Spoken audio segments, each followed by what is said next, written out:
Fala pessoal, muito buenos dias! Como é que vocês estão? Tudo bem por aí? Tudo tranquilo? Estão conseguindo me ouvir perfeitamente?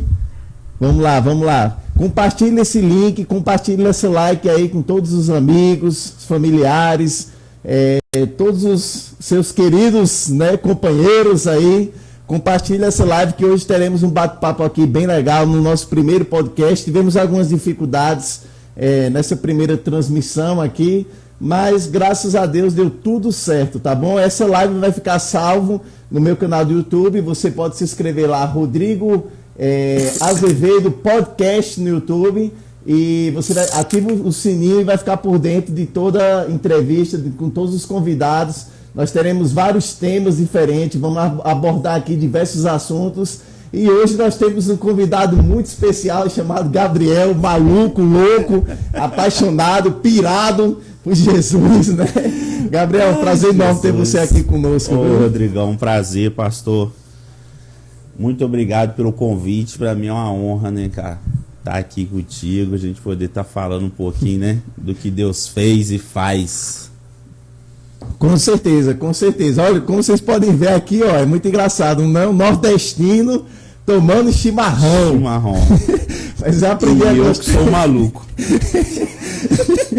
Mas eu aprendi a gostar mesmo do chimarrão quando eu morei no Rio Grande do Sul, né? Eu gosto demais da cultura gaúcha, acabei me apaixonando pelo chimarrão no Rio Grande do Sul, que lá praticamente todo domingo tem aquele churrasco, né? Eles fazem um churrascão 12 horas com a costela, bota lá, deixa lá 12 horas. Caraca. E vai acompanhando com chimarrão na mesma hora também. E a cultura deles assim. É cultura, eu acho muito legal, né? Porque o nosso Brasil tem uma diversidade cultural muito grande. Você viaja pro Nordeste, tá lá o pessoal comendo bode, ouvindo um forrozinho, Luiz Gonzaga, Cabra da Peste, Lampião. Você vai pro Rio Grande do Sul, já tem essa cultura mais, né, do gaúcho, do churrasco. Então, cada lugar tem sua particularidade, questão cultural, né? E é justamente o que a gente tava conversando, que era sobre isso que você tava falando, né? Sobre a respeito das culturas. De o quão o cristão deve se envolver, né? Até que ponto? Até quando fere a palavra, quando fere o comportamento, né? Uhum. É interessante essa questão. É, né? Interessante, porque Deus, pelo que eu saiba, eu gostaria que você começasse já iniciando, antes da gente chegar lá, falar um pouquinho sobre cultura, né? E alguns temas bem legais. Eu gostaria que você falasse um pouco sobre sua história, né? Você daqui mesmo de Juiz de Fora, conta um pouquinho sobre você. Então, eu sou de Juiz de Fora. Uhum. Cara, nunca saí de Juiz de Fora. As únicas vezes que eu saí de Juiz de Fora foi pra ir na praia ou pra jogar bola quando eu era moleque. Espírito Santo? A praia? Não, aqui no Rio. Ah, no Rio de Janeiro, né? Porque lá no Espírito Santo é assim de mineiro, tem bastante mineiro lá no Espírito Santo. Não, nunca fui mais longe do que o Rio, eu nunca fui não, velho. Então cresci aqui, sabe, né? Cresci no bairro Santo Antônio. Uhum. Eu desde menino morei lá, né? Aí quando eu chegando na adolescência, aí eu fui criado só pela minha mãe, né? Sim.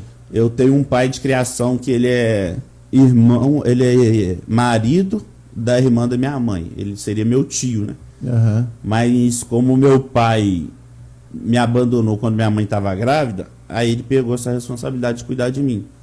E, pô, ele é um cara 10, velho. Um pai 10, muito certinho. Tipo, nunca bebeu, nunca fumou, só estudo. Ele é professor de artes e de biologia.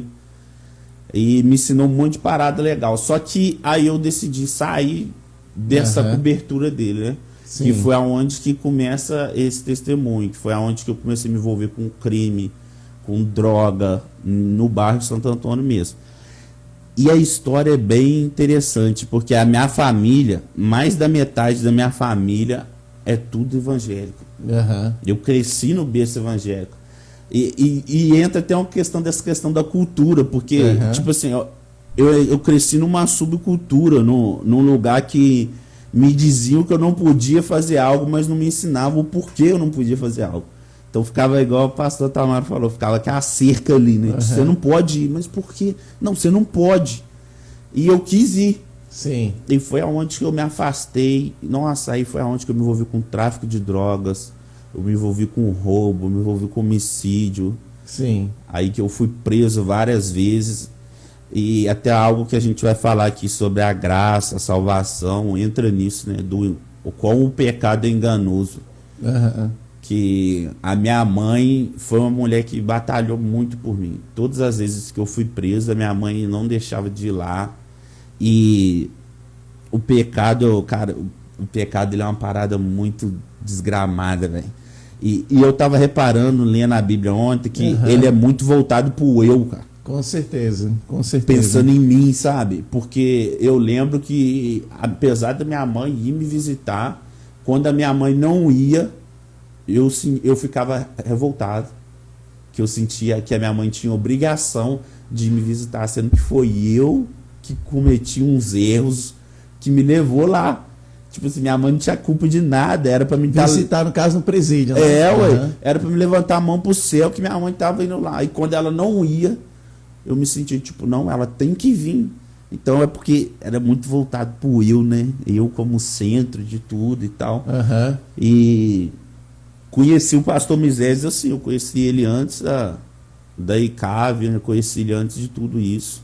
Sim. E aí passei um processo de internação, fiquei em clínica, foi onde eu conheci ele. E aí depois de um tempo, essa história é engraçada, porque em 2017 eu encontrei com ele de repente na rua. Eu tava na vida toda torta. Só uma pausa. Para quem não sabe, o pastor Miséias é um dos nossos convidados do nosso próximo podcast, tá? Então esse daí é o nosso pastor, né? O pastorzão, pastor Miséias. Sim, vamos lá. Em 2017 eu encontrei com ele, ele falou comigo, ele falou, pô, vai lá na igreja lá. Aí eu fui. Aí depois disso eu fui uma vez só, aí eu fui preso novamente. Aí eu saí em 2019. Aí quando eu saí em 2019, assim, no final do ano, assim que virou um ano, eu fui lá. Aí assim que virou um ano, eu fui lá e decidi entregar minha vida para Jesus e tal. E é onde eu tô até hoje. E de verdade, e já tive outros momentos que eu fiquei na igreja com a minha família, né? Sim. Mas eu tava falando isso com um amigo esses dias. Cara, eu nunca cresci tanto espiritualmente, em maturidade, em relacionamento, casamento, família, o quanto eu cresci nesse período. Em todas as áreas, né? Em todas as áreas, cara. E é uma parada muito rápida, porque em setembro vai fazer, em agosto, quer dizer, vai fazer 2 anos ainda que eu me converti. Então, um período curto que eu cresci muito, cara. Com certeza. E eu acredito, assim, que tudo que a gente passa na nossa vida tem um propósito. Então, tudo que você vivenciou lá dentro do presídio, antes de chegar até lá, teve um processo e teve um propósito de Deus, para que através da sua vida hoje, de tudo que você viveu, muitos outros jovens que estão passando por isso, possam conhecer o Deus que servimos, não é isso? Se tocando nesse assunto, é verdade, cara, porque ali na onde que eu moro, ali no bairro Vitorino Braga, já teve uma conferência Pérolas na igreja. Sim. Aí a pastora pediu para alguns homens ajudar na organização. Aí eu tava na portaria. Aí passou uns amigos que eu tinha antigamente, que os caras teve até presos junto comigo. Os caras passou de moto, os caras olhou assim, me viu. Aí os caras deu a volta no quarteirão, voltou lá, parou de moto e falou, cara, eu tinha que voltar aqui, que eu não acreditei que era você, não. Aí os caras falaram, sério, você se converteu? E pá, eu fui e falei, chamei eles para ir na igreja e tal. Então, querendo ou não, é isso, cara. Porque eu acho que as pessoas que mais percebem o que Deus fez na nossa vida é aquelas que te conheciam antes de Deus. Antes de ter Deus na sua vida, sabe? Aquela vida torta que você tinha. Quem te conheceu naquela vida e me vê hoje, fala, cara, é só Deus mesmo pra fazer isso daí. Então, antes você era o Saulo.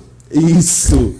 Literalmente. Eu só não matei gente da igreja, mas literalmente. Aí Deus foi lá, tirou o negócio dos olhos lá, né? O pano dos olhos e enxerga agora a realidade. Fala, deixa eu te mostrar aqui o que é de verdade. E como é que foi esse processo dentro do presídio, Gabriel? Lá você conheceu mais sobre Jesus lá ou foi antes? Como é que foi esse processo? Olha só que louco. Por causa eu tenho uma tia que sempre me ajudou, tia Cida. Sim. Sempre me ajudou, sempre orou muito pra mim, sempre investiu muito em mim. E nesse processo que eu tava lá, cara, eu já conhecia, tipo assim, conhecia Jesus igual o Jó, de ouvir falar. Mas eu sabia, o que ele poderia fazer, que eu tenho testemunho na minha família de pessoas que tiveram a mesma vida que eu e mudaram, e Deus mudou. Uhum. Então, essa questão de querer entregar a vida para Jesus começou no presídio. Porque chegou um momento que eu não estava aguentando mais, eu estava passando algumas situações, tentaram me assassinar já no presídio, eu tentei suicidar no presídio, então eu brigava, eu passei por muita coisa lá. Então chegou um momento que eu falei assim, Deus, eu não estou aguentando mais, Deus. Me ajuda, Deus, me dá um sinal, abre uma porta, não sei, eu não estou aguentando mais. Sim. E uma vez eu conversando com a minha tia, aí a minha tia orou por mim e me perguntou se eu queria aceitar Jesus. A gente conversando por telefone. Aí eu falei com ela que eu queria, assim, que eu queria aceitar Jesus e tal. Aí ali começou. Aí quando eu saí, eu já saí inclinado, eu ainda tive uma ou duas recaídas antes de eu me firmar. Mas eu já saí inclinado a querer buscar a Deus. Eu falar, cara, foi literalmente, eu já falei isso com alguns amigos. Sim. Foi literalmente o seguinte, eu falei assim, não, já chega, mano. Pra mim não dá mais não, sabe, eu literalmente vivi uma ilusão, eu sei que tudo isso daí é ilusão, cara, tive dinheiro, mas perdi, tive motivo, perdi, tive tudo que eu tive, eu perdi, velho. É ilusão, mano. Com certeza, eu me lembro uma vez, Gabriel, que quando eu morava em BH, que a gente foi naquele presídio em Contagem, inclusive eu acho que onde estava o jogador do Flamengo, o goleiro, Bruno. Né? Foi nesse presídio, se eu não me engano. Tá tudo tranquilo? Então daí eu lembro que nesse dia eu fui lá no presídio, a gente fazer um trabalho de evangelismo, né, com o pessoal da Jocum, Jovens com a Missão. Eu já ouvi falar. É muito legal. Inclusive, um abraço para todo mundo aí da Jocum, tá, que tá nos assistindo. E eu lembro, eu não sei se você vai poder me responder melhor, quando você chega no presídio para falar do amor de Deus, né? Eles ficam bem sensíveis à palavra de Deus, né? Alguns choram, outros você vê realmente eles se quebrantando, se arrependendo. E eu lembro de um cara que a gente estava pregando o evangelho e ele estava realmente assim, se rendendo diante de Deus naquele dia, naquela tarde. Só que no outro dia ele matou um cara lá dentro. Ele pegou, o cara estava dormindo, ele tocou fogo no colchão do cara, o cara morreu. Isso daí parte por uma questão de disciplina, que eles foram ensinados lá dentro, não, eu tenho que me comportar dessa forma. Eu não sei o que foi que houve, porque aparentemente ele estava se entregando mesmo a Jesus, chorando, ou parte por uma questão mais emocional, não, foi algo do emocional do cara, ou foi por uma disciplina, eu não sei de que forma é isso. Então, explica melhor. Ali se encaixa várias coisas, cara, Sim. Porque o que aconteceu, eu passei por uma experiência assim, o que aconteceu? Por causa das coisas que eu tinha feito no passado, sim, tinha alguns caras que me via como ameaça. Sem eu ter problema nenhum com os caras. E ainda existe hoje dentro do presídio isso, essas divisões de grupos? Nossa Deus, principalmente em Juiz de Fora. Em Juiz de Fora tem, dependendo do bairro que você for, tá, a própria direção da penitenciária, da cadeia e tudo, do sistema prisional, ele te bota em lugar separado, dependendo do bairro. Porque se ele, dependendo do bairro que você tiver, esse bairro tem inimizade com outro bairro e ele te colocar lá, os caras vão fazer alguma coisa. E dependendo também do crime que a pessoa cometeu, né? O crime é mais a questão de se for um crime de estupro, se for um crime que o cara matou a mãe, se for um crime que o cara bateu na mulher e tal. Aí eles separam também, porque tem essa parada. Mas nessa questão da violência lá, cara, é muito essa questão de ou tiver uma inimizade ou cometer algum tipo de erro, véio. Porque, cara, pensa num lugar que tem regras, é impressionante. Tem muitas regras. Vou citar uma aqui pra você ter um exemplo. Se alguém estiver almoçando, você não poderia escovar o dente. Entendi. Porque eles têm, porque é o mesmo lugar fechado, eles têm como desrespeito com alguém que tá, uma falta de higiene que eles falam e tal. Então tem várias regrinhas assim. Sim. Então, um exemplo, algum tipo, se o cara quebra algum tipo dessas regrinhas dentro do conjunto ali dos presos ali, eles têm isso como uma infração e eles punem com violência. Então é bem tenso. Você vive conflito e tensão direto, cara. É uma loucura. E na questão que você falou do cara tá se rendendo num dia e no outro dia o cara tá cometendo uma infração, alguma coisa grave, cara, eu acredito que vai muito da questão da semente. Sabe, a Bíblia fala que existem estágios do nosso coração, né, que o semeador vai, lança semente, aí tem a terra fértil, tem pedregulho, tem espinho, tem rochoso, né? Então, eu acredito que vai muito do estado ali. Então, o cara, ali é um lugar que o cara não prepara o coração para receber uma palavra. Pô, cara, é muito lindo, o cara se rende e tal. Tá, mas muitas das vezes a visão do cara é o seguinte: eu quero Deus para ele me tirar daqui. Às vezes ele busca a Deus por uma necessidade. Por uma necessidade, liberdade física. Não é uma necessidade de, cara, eu quero que Deus me salva. E em parte isso chega até a ser compreensivo, porque é dificilmente você vai encontrar um cara preso que vem envolvido num poço de lama de crime, e o cara chegar e falar: não, eu quero me converter para Deus salvar a minha vida, eu não estou nem aí com a liberdade, eu quero que ele salve a minha vida. Raramente você vai encontrar um cara assim. Mas, de contrapartida também, eu acredito muito nesse ministério de evangelismo nas prisões, porque é um ministério de você aquecer no coração dele a esperança de sair e buscar a Deus, sabe? De sair e ter uma outra chance, uma outra opção. Cara, eu vivi algo assim, mano. Eu fiz tanta coisa de errado contra a minha família que quando eu saí, eu não tinha lugar para mim ir. Eu não tinha a casa da minha família para voltar. Eu não poderia ir para a casa da minha mãe, eu não poderia ir para a casa do meu pai, porque ninguém me queria, porque eu tinha aprontado muito. E isso te fez sofrer mais ainda lá dentro, em saber que quando você ganhasse a liberdade, você não saberia para onde ir? Então, sofrimento, eu acredito que não, porque eu sempre tive bem tranquilo no meu coração a questão do seguinte: a culpa não é deles. Entendi. A culpa é minha, olha tudo que eu fiz, eu tinha essa consciência, olha tudo que eu fiz. Mas, de contrapartida, eu ficava planejando uma continuidade de vida no crime para me ter onde morar. Porque pro cara que já vendeu droga, aí o cara foi preso, aí o cara vai sair, sabe que já tem uma previsão dele sair, aí ele não tem onde morar, a primeira coisa que ele vai fazer é vender droga.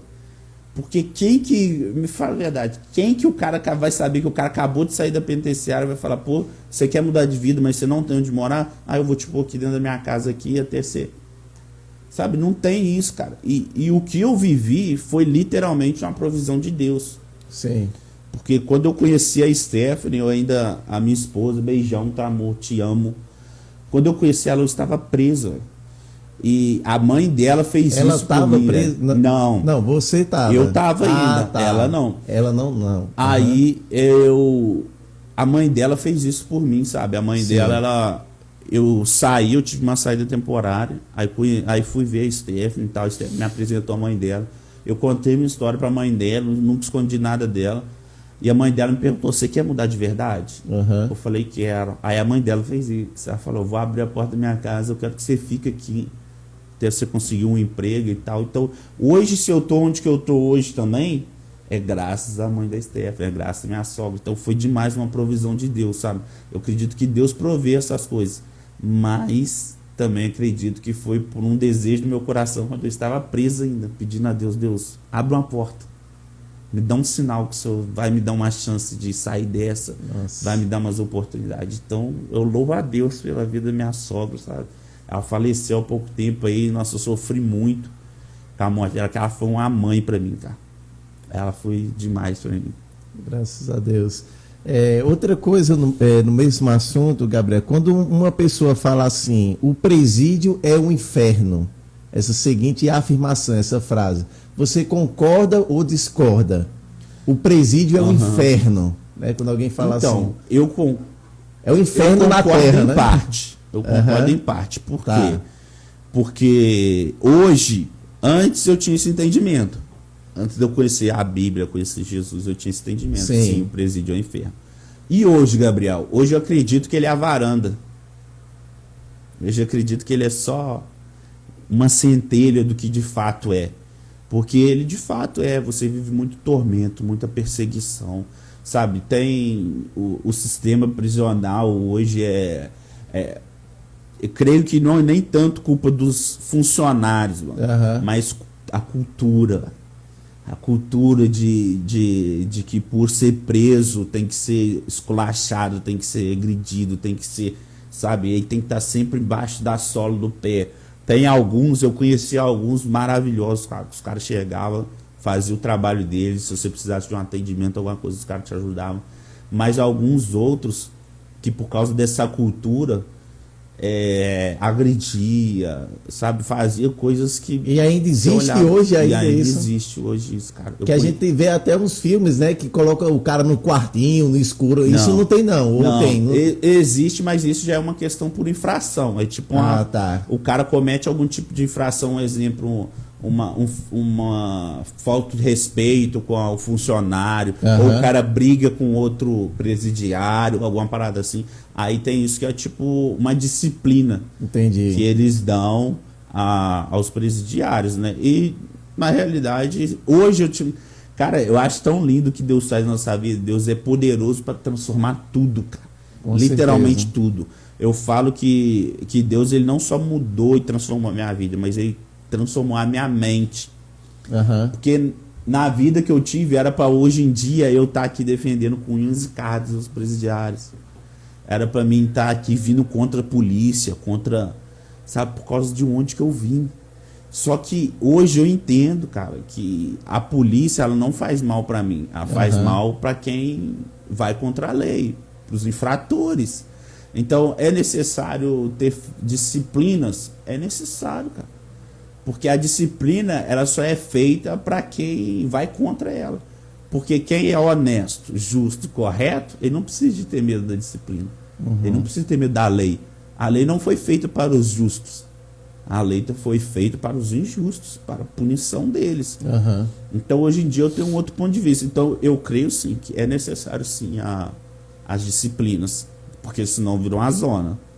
Mas que eu creio também que a disciplina tem que vir acompanhada de um equilíbrio de honestidade. Fala, não, vamos efetuar a disciplina onde é necessário.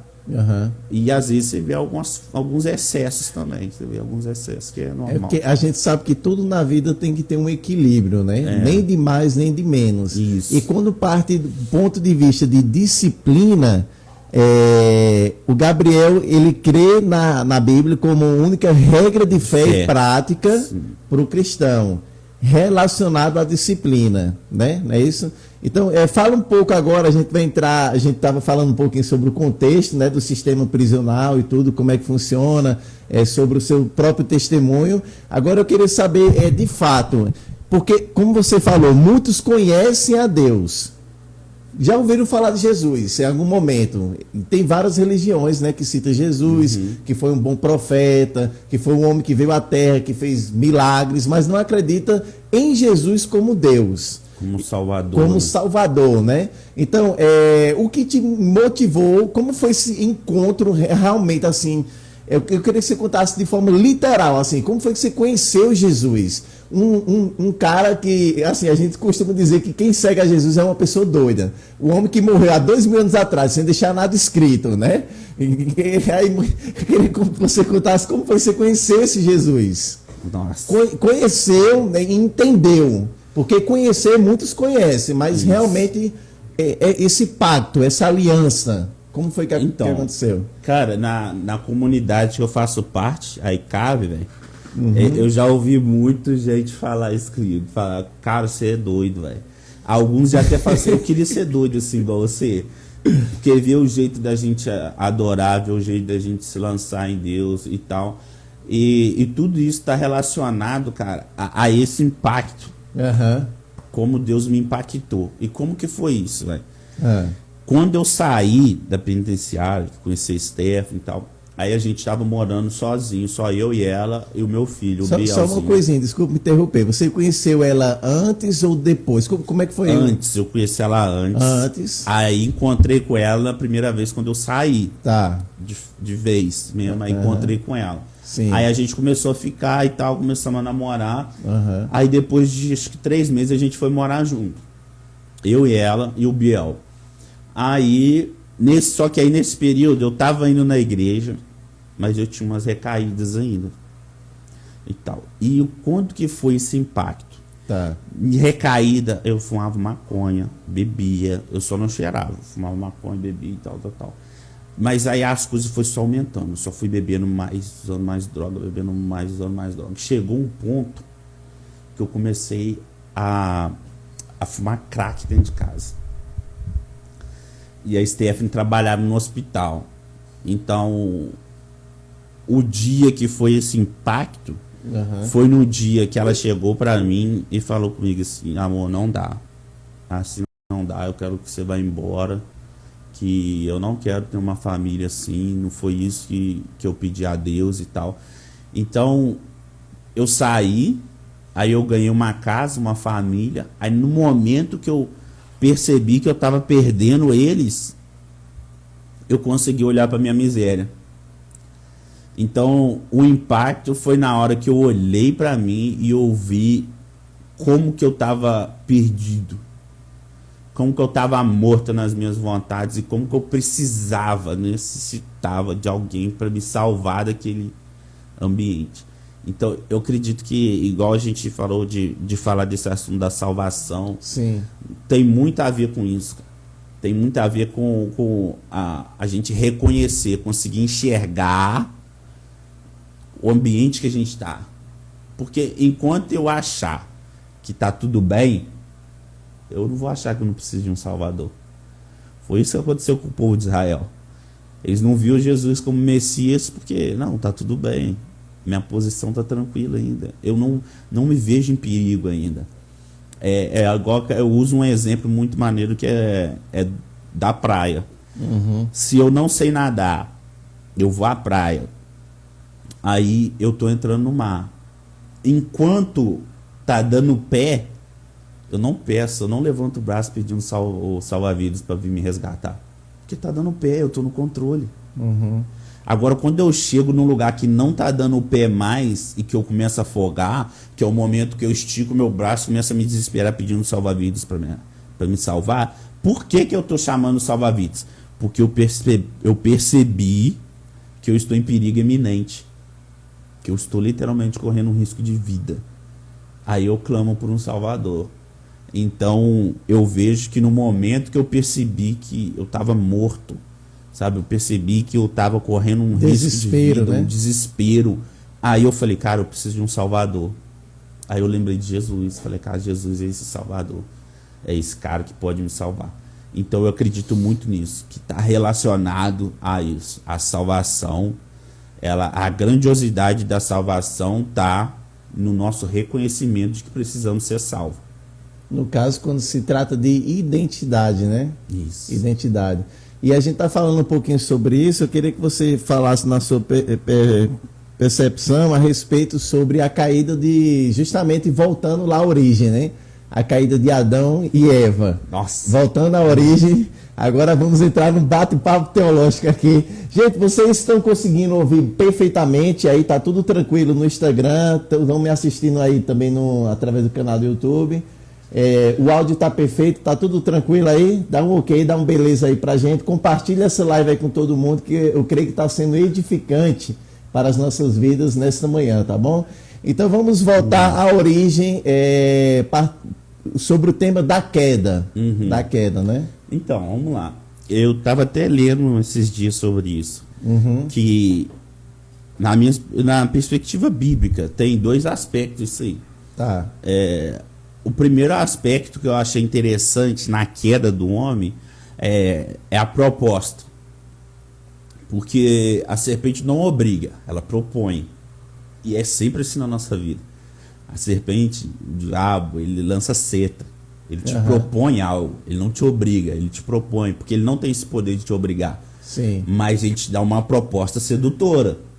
Então ele vai e propõe para aqui eu falo na humanidade, não vou falar de Adão e Eva, essa separação, não, no homem. Vai e propõe para o homem o quê? Se você comer desses frutos, você vai ser como Deus. Então aí a gente precisa entender a perspectiva de Deus. O que é Deus? Sim. Deus é um ser que não precisa dar satisfação para ninguém. Ele não precisa de falar o que ele vai fazer. Ele faz o que ele quer, quando ele quer, na hora que ele quer. Então, essa é a proposta da serpente. É você fazer o que você quer, do jeito que você quer, na hora que você quer, a sua vontade. Você vai seguir a sua vontade, você vai ser como Deus. E logo... Tem o poder da onisciência, onipresença, né? Onipotência. E ele vai e fala isso. E na hora fala que... O texto bíblico fala que a mulher viu que era sedutor aos olhos, o fruto, desejável para se obter conhecimento e tal. Aí que entra o negócio. Uhum. Porque até então, Adão, sim, ele tinha uma dependência, uma espécie, uma medida, vamos chamar assim, de dependência de graça de Deus. Porque não havia pecado. Então ele tinha uma dependência de graça. Antes Adão era um Deus com D minúsculo. Isso. E ele tinha um relacionamento pleno com Deus. Porque não ele tinha era nada, a própria adoração, né? Ele era a própria não tinha interferência de nada. Uhum. Então, beleza. Aí, quando a serpente oferece essa falsa liberdade, que é, você não vai precisar de falar mais nada com ninguém. Você não precisa dar satisfação a ninguém. Uhum. Você não vai depender de ninguém. Você vai ser você. Mas, automaticamente, é interessante isso, porque Adão, a gente pode chamar ele de... a Bíblia chama ele de o pai da criação, né? Adão, o pai de todos e tal. E a gente pode colocar ele como o primeiro filho, não na concepção de Jesus e tal, mas de criação, né? E quando a serpente oferece isso, ela oferece algo que é desejável aos olhos. Uhum. Ela oferece algo que é atraente. Né? Só que o Lúcifer, né? O Lúcifer que a gente assiste aí, né? Isso. Só que por trás da proposta tem um preço. E qual que é o preço? É o mesmo preço que o filho pródigo pagou. O filho pródigo, ele olhou a herança e ambicionou a herança. Mas ele teve que pagar um preço, que foi matar a paternidade do pai dele. Então, qual que foi o preço do homem ser como Deus? Foi se desvincular de Deus. Já que você agora é como Deus, então você não precisa de ser dependente de um Deus. Essa é a proposta da serpente. E logo ela afasta ele, sabe? E logo o homem percebe que ele é afastado. E logo a gente fala, já era. A serpente conseguiu corromper a criação de Deus. O que Deus criou para a sua glória. Deus criou todas as coisas para o homem e criou o homem para ele. E agora a serpente corrompe esse homem para ele. Só que não. Por quê? Gênesis 50:20, na história de José, é muito interessante. Os irmãos de José jogam ele no poço. Os irmãos de José vendem ele, faz todas aquelas maldades, ele vai preso e tal. Aí, quando chega no último capítulo, no versículo 20, os irmãos de José começam a se entristecer por aquilo que eles fizeram com José. Aí José vai falar com eles, fica tranquilo. Vocês intentaram mal contra mim, mas Deus transformou esse mal em bem. Para a vida de muitos, para poupar a vida de muitos. Porque através de José, ele conseguiu manter vivo, sustentar 70 pessoas da família dele. Então o mal que os irmãos deles fizeram, Deus transformou em bem. Esse é o mesmo aspecto que eu uso aqui na questão da queda. Por quê? Porque o mal que a serpente tentou fazer com a criação, corromper, mostrar para Deus, aqui ó, sua criação é corrompida, eu corrompi eles. Deus transformou em bem. Mas como, Gabriel? Cara, a gente precisa entender uma coisa. Como num jogo de xadrez, o diabo é um peão na mão de Deus. O diabo não faz nada sem Deus permitir. Quando o diabo vai tentar Jó, ele pede permissão a Deus. Sim. Só que ele não estava vendo que as tentações, as provações que ele ia fazer na vida de Jó, ia aproximar Jó de Deus. Mas Deus já estava vendo isso. Então Deus é um jogo de xadrez. Deus é o cara que está articulando e o diabo é o peão. Aí Deus fala, vai lá para colaborar para o meu propósito, vai lá. Então o que aconteceu na queda? Antes do pecado, o homem tinha um tipo de dependência de Deus. Ele dependia da graça de Deus na questão da obediência perfeita. Porque o homem não conhecia o mal, não conhecia o pecado, não conhecia a rebelião, não conhecia a desobediência. Sim. Ele tinha uma dependência de Deus. Mas o homem estava em perigo? Não. Mas e agora? Depois da queda, nós temos uma necessidade desesperadora de Deus. Por quê? Porque nós nascemos em pecado, Salmo 151. Nós nascemos em pecado. Nós nascemos destinados ao inferno. Em Romanos, o apóstolo Paulo fala que os filhos da desobediência acumulam ira para si.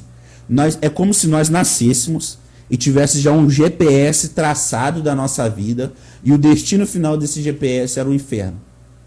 Aí quando em João 1,12 nós aceitamos Jesus Cristo, Jesus vai lá e redireciona o destino e coloca o destino para o céu.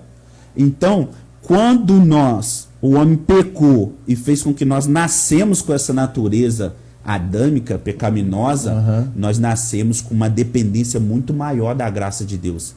Porque nós não dependemos ainda da graça de Deus como para a obediência ou para uma graça comum, como todos desfrutam. Mas nós dependemos da graça de Deus para sermos salvos da ira de Deus, sabe? Para entendermos o quão aprofundado no pecado a gente está e como a gente necessita de alguém. Então aquilo que o diabo fez para mal, cooperou para o bem. Porque agora essa dependência nossa na graça de Deus glorifica Deus. Uma coisa que você falou aí, o homem já nasce com pecado, já está destinado ao inferno, né? Isso você citou, né? Foi. E como que fica a questão, vamos supor, de uma criança que não chegou à idade da razão. Isso é muito interessante. Que a criança nasceu, né? Não, beleza, a criança já foi destinada ao inferno ou não? Porque ela ainda não atingiu a idade do reconhecimento do perdão e da razão. Então, certo. Aí a gente tem que pensar em dois aspectos. Sim. Primeiro, de fato, ela não atingiu a idade do conhecimento do pecado dela. Mas nós não podemos dizer que ela não peca. Porque se fala que nós nascemos em pecado, Davi diz, em pecado me concebeu minha mãe, em iniquidade eu fui formado. Então nós nascemos em pecado. Mas Deus também diz isso em Atos, ele fala o quê? Que Deus perdoa o tempo da ignorância. Então o acesso da criança ao céu, mesmo ela tendo nascido em pecado, está condicionado à ignorância dela do conhecimento do pecado. Porque o próprio apóstolo Paulo disse que se não existisse a lei, nós não teríamos consciência do pecado. Então tem muito a ver com isso. A criança, se ela morrer, ela é salva? Sim. Por quê? Porque ela não peca? Não. Porque ela não tem conhecimento, noção, entendimento do pecado. Jesus disse que era melhor que nós nem conhecêssemos, porque depois que nós conhecemos, nós não temos mais desculpa. Nós somos agora, depois que a gente chega na idade de ter conhecimento do nosso pecado, nós somos indesculpáveis diante de Deus. Então o aspecto que torna a criança acessível ao céu, mesmo tendo uma vida de pecado, é o não conhecimento de que ela peca. Entendi. E quando a gente fala sobre a queda, a gente fala também sobre o processo de desconstrução do homem, em todas as áreas, né? Porque quando o homem cai, Adão, a gente está falando sobre homem, mas é a figura de homem e mulher, tá, gente? Humanidade, né? Da humanidade. Quando Adão cai, ele não cai somente como homem, mas ele cai em todas as áreas. Como, por exemplo, ele cai na área da mídia, na área da família, na área social. Ele não cai apenas como um pecador, mas em todas as áreas que abrange o pecado, a humanidade, não é isso? Isso, porque não tem como a gente separar essas coisas. Porque ele é um ser, nós somos criados seres sociáveis, para viver em sociedade. Então, não tem como eu falar que o homem se corrompeu só na questão conjugal, só no relacionamento com Deus. Não, todas as áreas, todos os aspectos da vida humana. Inclusive a natureza também ou não? Você acredita que quando ele cai, ele caiu também junto, influenciando alguma coisa relacionada à natureza? Creio que sim, porque, cara, a Bíblia fala, a gente tem alguns textos da Bíblia, cara, na minha opinião, não é digno, né? Não tem necessidade nem de explicação. Sim. Porque o texto por si só se explica. A Bíblia fala que Deus criou os animais, trouxe os animais até Adão, para Adão dar nome a eles. Como que Adão dá nome a um leão, de leão, sem o leão comer ele? Não tem como. Então quer dizer que ali o leão ainda não tinha o instinto de caçador, assim, de devorar carne, essas coisas, sabe? Será que Adão dava uma voltinha em cima do leão? Então, posso te explicar uma coisa que eu acho muito interessante? Tudo que Deus criou na criação, antes do pecado, tudo que Deus criou santo. Por quê? Porque Deus é santo. Seria uma contradição Deus criar o homem santo e o animal corrompido. Porque não foi Deus que corrompeu a criação.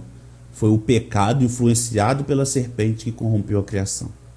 Então, o fato que a gente vê do leão não comer Adão, quando ele está dando nome ao leão, dando nome aos animais, entre outros animais aí que hoje a gente tem como animais selvagens, né? Animais que a gente não pode chegar perto, né? E quando você vê no Éden nada disso acontecendo, isso significa que Deus criou animal puro, Deus criou animal santo. E nós temos uma prova que Deus vai restaurar as coisas da mesma coisa, que Deus vai fazer da terra o seu Éden. Porque em Isaías, se eu não me engano, Isaías e em Apocalipse, fala que na volta de Cristo, quando Cristo restaurar todas as coisas, fala que o leão vai se deitar junto com o cordeiro. Como que o leão vai se deitar junto com o cordeiro sem comer o cordeiro? Porque Deus vai santificar novamente todas essas coisas. Porque a influência da pessoa de Jesus vai restaurar todas as coisas ao seu sentido último. Jesus, ele é a origem e é o sentido último das coisas.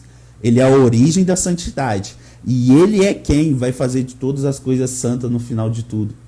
Então, eu acredito nisso. Que com a queda, até a criação, questão de animais, o cosmo, toda a criação foi contaminada pelo pecado, pela corrupção do pecado. Nossa, que louco isso, né? E daí Paulo cita sobre o segundo Adão, né? No caso, sim, que é Cristo, né? Que primeiro Adão que veio, a gente vê um contraste muito legal, assim, muito bacana. Isso confirma o que a gente falou de você já nascer em pecado. Ele fala em 1 Coríntios 15 que nós nascemos primeiro carregando a imagem do primeiro Adão e só depois nós carregamos a imagem do segundo Adão. Muito louco, viu? E você citou aí, Gabriel, sobre a questão da ira de Deus. Muita gente não consegue entender, né? Eu creio que alguns de vocês já passaram por isso, que estão nos assistindo aí também. Como que existe um Deus que é amoroso, que permite crianças passarem fome na África, permite terremotos, né? A gente pode ver muitos terremotos aí, que tem matado famílias, guerras, conflitos por meio da religião, porque muitas das vezes a própria religião, o contexto histórico relata isso, que a religião que tem causado guerra, divisões, conflitos, né, entre muitos. Como que você pode afirmar, Gabriel, um Deus de amor e ao mesmo tempo um Deus furioso, um Deus de ira? Então, vamos lá. Nós precisamos entender alguns aspectos. Nessa hora, nós percebemos o quão a humanidade é corrompida. Por quê? Porque nós temos dificuldade de entender um Deus que executa juízo, porque nós usamos o termo amor.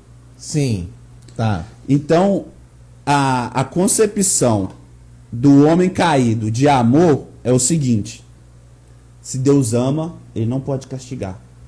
Basicamente é o quê? Eu amo meu filho. Sim.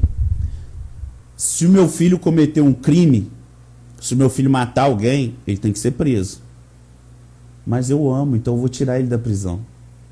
Eu vou livrar ele de colher aquilo que ele plantou. Nossa. Esse é o nosso entendimento de amor. Só que nós precisamos entender o seguinte: que amor de Deus, Deus é amor, é atributo de Deus. Sabe? É algo que não tem como separar de Deus. Mas Deus também é justiça. É algo que você também não pode separar de Deus. E a gente precisa entender a questão do mal. Sim. Porque o que a pessoa... O que você mais usa? A gente vai chegar aí ainda. A gente vai chegar ainda no mal. As pessoas usam essas questões, né? Que, tá bom, Deus é bom, Deus é amor. Ele é amor. Jesus fala quando o jovem rico chega para ele e fala assim, bom mestre. O que ele fala? Não, bom é Deus. Então Deus é bom, Deus é amor. Mas se Deus é bom, por que morte? Por que fome? Por que peste? Por que isso? Por que aquilo? Então a gente precisa entender essas coisas. A pessoa precisa entender o que a Bíblia fala. Em Mateus, a Bíblia não fala o seguinte: e Deus criou o inferno para os seus filhos. Não. A Bíblia diz que Deus criou... O inferno é o que, o inferno? O inferno, Deus criou o inferno, está lá em Mateus. Deus criou o inferno, uma habitação para o diabo e seus anjos. E Deus está no inferno também ou não? Porque ele fala que Deus está em todos os lugares. Então, isso daí já a gente ia entrar nesse contexto da presença de Deus, né? De que ele é onisciente, onipotente, dele estar em todos os lugares. Igual ele tem a capacidade de, ao mesmo tempo que está aqui conosco, estar no Japão. Só que a gente olhar nessa concepção de que, beleza, então Deus também está no inferno, é a mesma coisa que a gente pensar assim, se Deus está em todo lugar, então se eu sentar nessa cadeira aqui, eu posso ter sentado em cima de Deus? É como se eu imaginar que Deus está ocupando todos os lugares, e de fato ele está em todos os lugares, mas não na nossa forma de pensar. Sabe? O que faz o inferno não é por causa que Deus não está em todos os lugares, é porque a presença de Jesus Cristo não está no inferno. Porque então o inferno é a ausência de Deus. A ausência de Deus, cara. Porque você pode... Porque o que é a vida eterna? É a presença de Deus. Tá. João 17,3. E a vida eterna é esta: que conheçam a ti como o único Deus e a Jesus Cristo a quem tu enviaste. Então a vida eterna é uma vida com Deus. Nós experimentamos já nessa vida a vida eterna, vivendo com Deus. De contrapartida, nós já experimentamos aqui o que é um pouco do tormento eterno, que é uma vida sem Deus.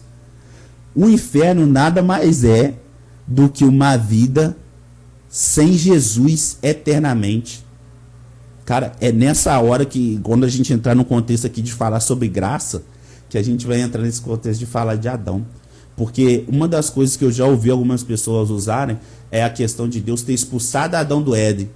Fala, Deus é um Deus mau, rapaz. O cara pecou uma vez só, Deus expulsou o cara do Éden. É como se a gente pensar que Deus estava atrás de uma arvorezinha, um bastão na mão, esperando só o homem pecar para dar uma nele. E não é nada disso, cara. Sabe, quando a gente para, é porque a gente lê o texto, mas a gente não presta atenção na revelação do texto. A gente não chama o Espírito Santo para nos ensinar. Nós queremos interpretar a Bíblia a partir de nós mesmos.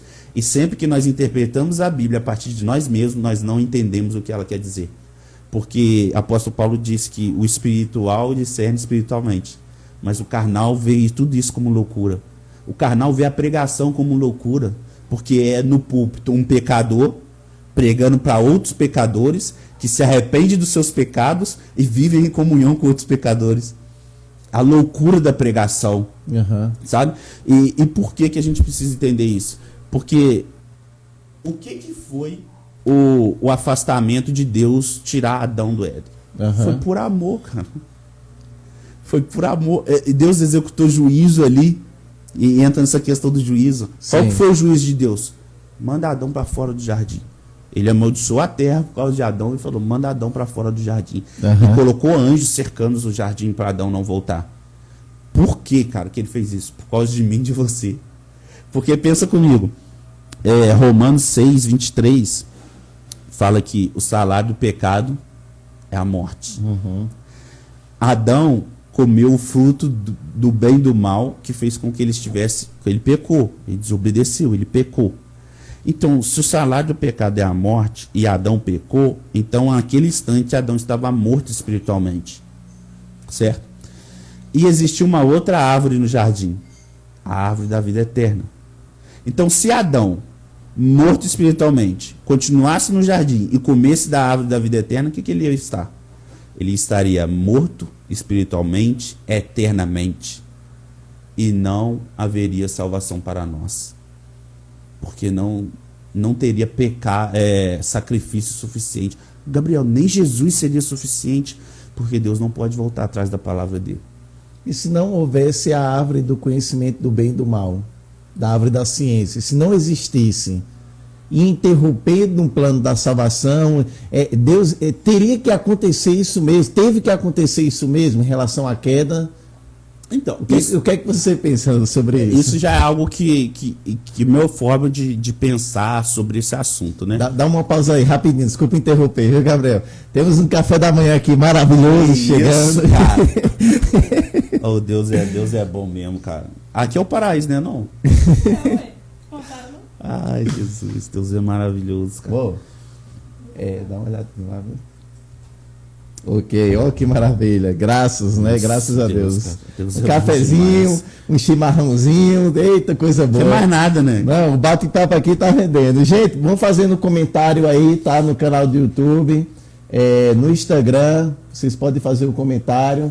Vocês estão conseguindo ouvir bem aí, tá dando para acompanhar. Quando der 60 minutos, provavelmente a live do Instagram vai cair, mas a gente vai estar retornando novamente com a mesma live sobre o tema de hoje, tá bom?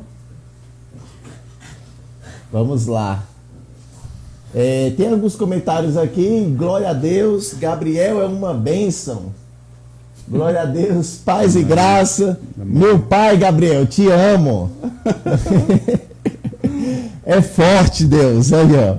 Luciana, tem o pessoal comentando aqui. Obrigado aí. Compartilha essa live, tá? Com todos os amigos aí no WhatsApp, no Instagram, para que possa alcançar mais pessoas. Voltando ao assunto aqui, Gabriel, desculpa eu interromper, né? Teve que interromper por causa do café da manhã, maravilhoso.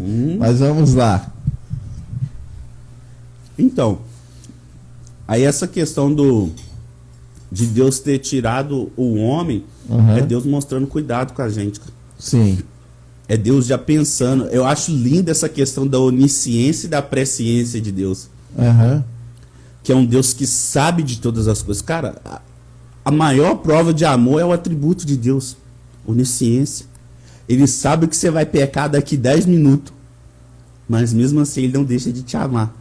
Porque ele não nos ama pelos nossos acertos. Ou pelos nossos erros. Ele nos ama por quem ele é. Nós precisamos entender isso. O amor dele parte dele, não de nós. Não é nós que atraímos o amor dele. É ele que ama.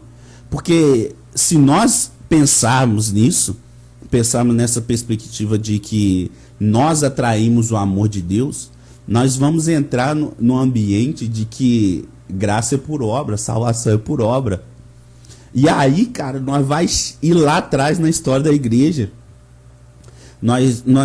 Quando nós lemos, estudamos sobre cultura, você vê que na cultura egípcia antiga, sim, eles chamam a eternidade de pós-vida.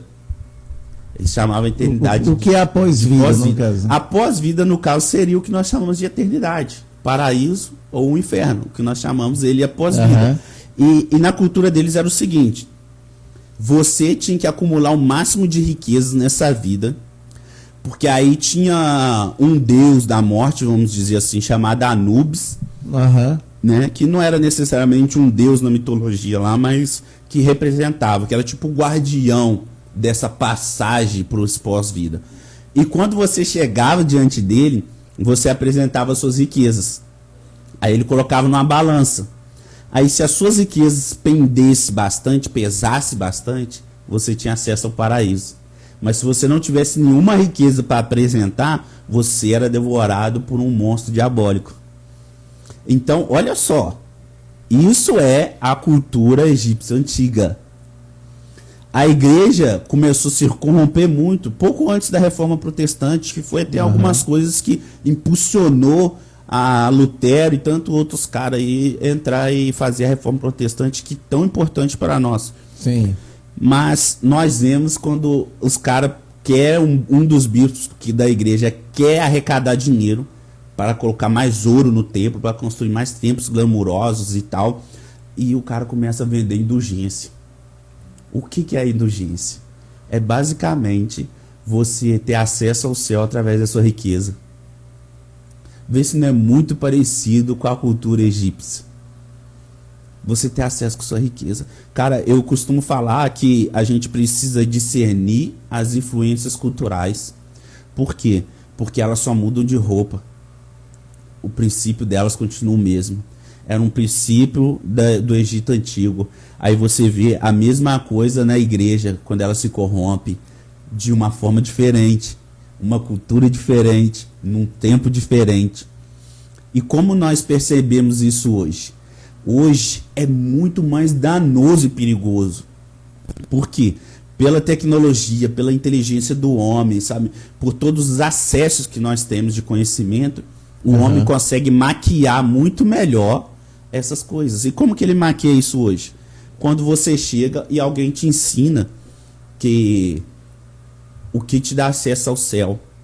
Aí o cara fala, não, você tem acesso ao céu, você vai ser salvo pela a sua vida de devoção, mano. A sua vida de misericórdia, em favor do pobre, em favor da órfã, da viúva, em favor do necessitado, sabe? O seu derramamento diante de Deus, uma vida de devoção, uma vida de entrega. Aí você vai ouvindo aquela pregação, você fala, então eu tô de boa. Só que não. O que dá acesso ao céu é a obra de Cristo na cruz. Não é nada do que eu faço. Eu posso ser o cara mais certinho, ler a Bíblia 24 horas por dia, orar 10 vezes por dia, eu posso fazer tudo isso. Se eu não crer que Jesus é o Filho de Deus, e eu não crer na obra de Cristo, na cruz, eu não crer na morte, na crucificação, na ressurreição, na ascensão dele ao céu, nele como Salvador da minha vida, então eu não sou salvo. Eu não tenho acesso ao céu pelo que eu faço. Eu tenho acesso ao céu pelo que ele fez. Cara, eu vi uma frase esses dias no Instagram que ela é perfeita.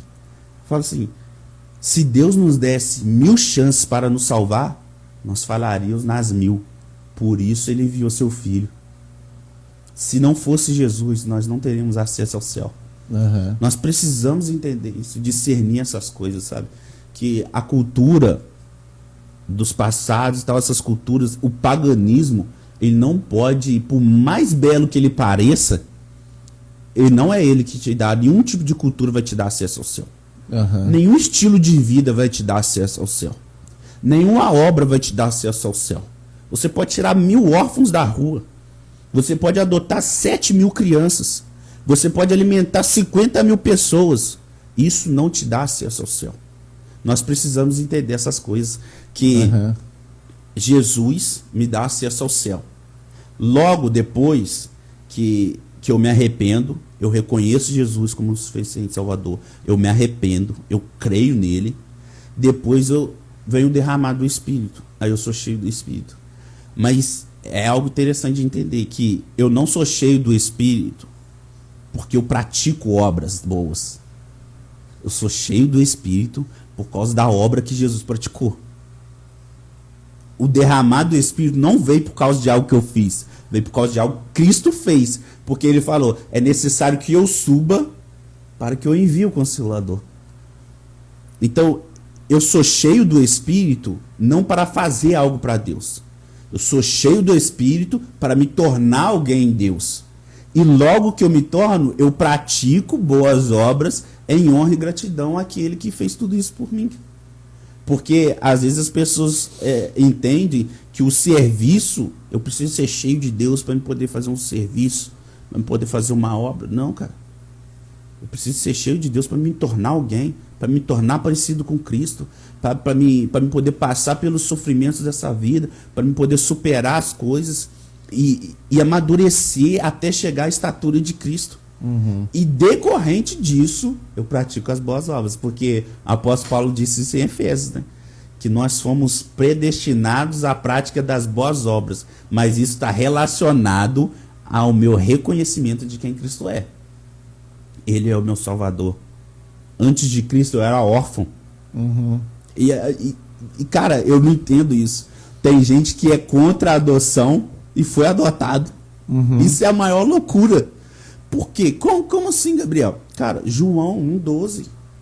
Ali, você lê o capítulo 1, começo ali, fala, né, que o verbo se fez carne, habitou entre nós e tal. Aí chega uma parte ali que João diz o seguinte: ele veio para os seus, mas os seus não o receberam.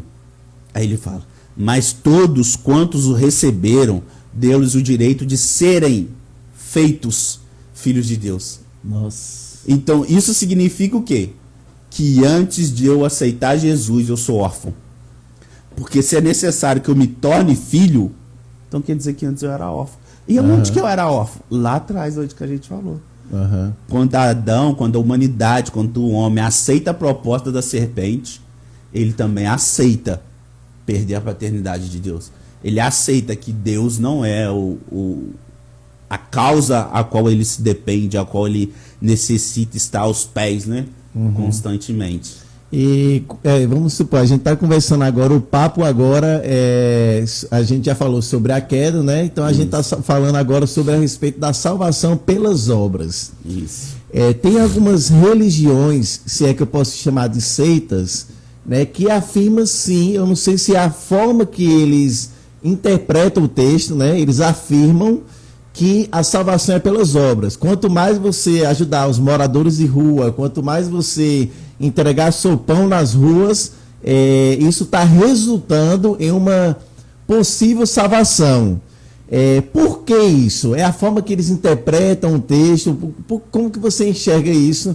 Em que se baseiam nisso, no caso, né? Então, vamos lá.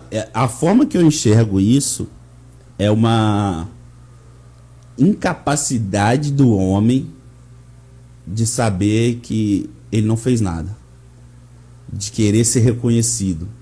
Não, eu alcanço tal coisa pelas minhas habilidades. Eu sou bom nisso. Ah, tá vendo? Eu ajudo. É o engano do pecado. Hebreus 3,13 fala isso. Encorajem-se uns aos outros, para que não venha um engano do pecado e endureça o coração de vocês. Então, o pecado é enganoso por causa disso. Ele faz acreditar que eu sou bom, que eu posso, que eu consigo, que eu faço. E isso é desastroso. Isso é perigoso. Porque nós precisamos entender isso. Olha só que coisa interessante. Antes de você falar, Gabriel, defina pecado. Pecado. Vamos lá. Porque muitas pessoas estão assistindo agora, né? Tem dúvidas sobre o que é o pecado, né? Para você dar continuidade. Objetivamente, o pecado é uma rebelião. Se a gente for usar um termo para simplificar isso, ele é uma rebelião. É tudo aquilo que eu cometo que fere a pessoa de Cristo, que fere a sua palavra, tudo que vai em desacordo com a sua palavra. O pecado, ele é uma rebelião. Qual que foi o início do pecado? No céu. Uma rebelião. Só que foi uma rebelião que resultou em punição imediata para os anjos, né? O pecado de Adão foi o quê? Uma rebelião. Por quê? Porque Deus disse, não coma dessa árvore, não coma desse fruto. Ele desobedeceu. A desobediência é uma rebelião. Então o pecado se resume nisso. Uma rebelião contra Deus. Seria um afastamento também? Isso, porque quando eu me torno rebelde a Deus, isso faz com que eu me afaste. É igual meu filho. Quando meu filho se rebela contra mim, ele está decidindo se afastar de mim. Não é o pai que decide se afastar do filho. É o filho que, na sua rebeldia, se decide se afastar do pai. Sim. E na questão das obras, eu gosto de citar um texto que é muito interessante e relevante. Tá. Mateus 5,16. Sim. Fala do Sermão do Monte. E o que Mateus 5,16 fala?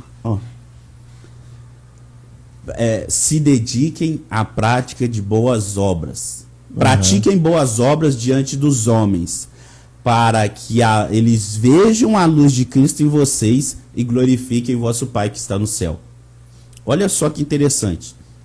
Quando Abraão falou com o servo dele para buscar uma noiva para Isaac, aí esse servo vai, ele faz uma oração a Deus, E aí ele faz essa oração, aí a mulher que ele foi buscar, ela vai e ele fala, se ela servir água para mim e tal, essa é a mulher. E ela vai e serve água para ele, serve água para os camelos dele e tal. Quando ele acaba de ver a atitude dessa mulher, o que ele pergunta? Quem que é seu pai? Quando Davi vence o Golias, Saul vai e chama um dos servos dele e fala assim, chama Davi. Quando Davi chega com a cabeça do Golias na frente dele, ele pergunta para Davi, quem que é seu pai? Por quê? Porque a obra que eu faço denuncia de quem eu sou filho. Eu só consigo me dedicar verdadeiramente à prática de boas obras quando eu aceito a paternidade de Deus, eu reconheço Jesus Cristo como filho de Deus, como a propiciação pelos meus pecados, como aquele que intermedia o meu relacionamento, a minha aproximação, e logo eu me dedico à prática de boas obras. Porque eu sou bom? Não.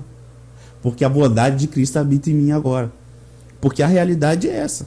O ser humano não é bom. Ah, Gabriel, mas me fala aí, eu conheço uma pessoa que é... Cara, o cara não bebe, o cara não fuma, o cara é um bom marido, o cara é um bom trabalhador, o cara é um bom patrão, um bom empregado. Esse cara é bom? Não. Porque é o engano do pecado. O engano do pecado faz eu acreditar que eu me torno bom pela prática das minhas obras. Nada que eu pratique vai fazer de mim bom. O que vai fazer de mim bom é me submeter à obra maravilhosa de Cristo na cruz. Porque Ele é bom. Então eu só me torno bom quando Ele habita em mim. Se Cristo não está em mim, nada que eu faço é bom, mano. Ele é a bondade. Por mais que pareça ser bom, Por né? mais que pareça, cara. Eu ensino meu filho isso, cara, em casa. Quando eu ensinei meu filho a lavar vasilha, ensinei meu filho a arrumar o quarto dele, a lavar banheiro, eu ensino essas coisas no meu filho. Mas o que eu ensino meu filho? Que tudo aquilo que ele faz e que ele é favorecido não é mérito, é obrigação. Eu tenho como obrigação ser um bom marido. Porque quando eu sou um bom marido, eu beneficio a minha mulher, mas eu sou beneficiado. Quando eu lavo as vasilhas na minha casa, eu faço porque eu sou um bom marido? Não, eu também uso as vasilhas. Quando eu lavo o banheiro da minha casa, é mérito meu? Não, cara, é mais do que obrigação, eu uso o banheiro. Então, quando eu pratico uma boa obra, é mérito meu? Não, eu sou beneficiado por ela. Então, não é mérito, é minha obrigação.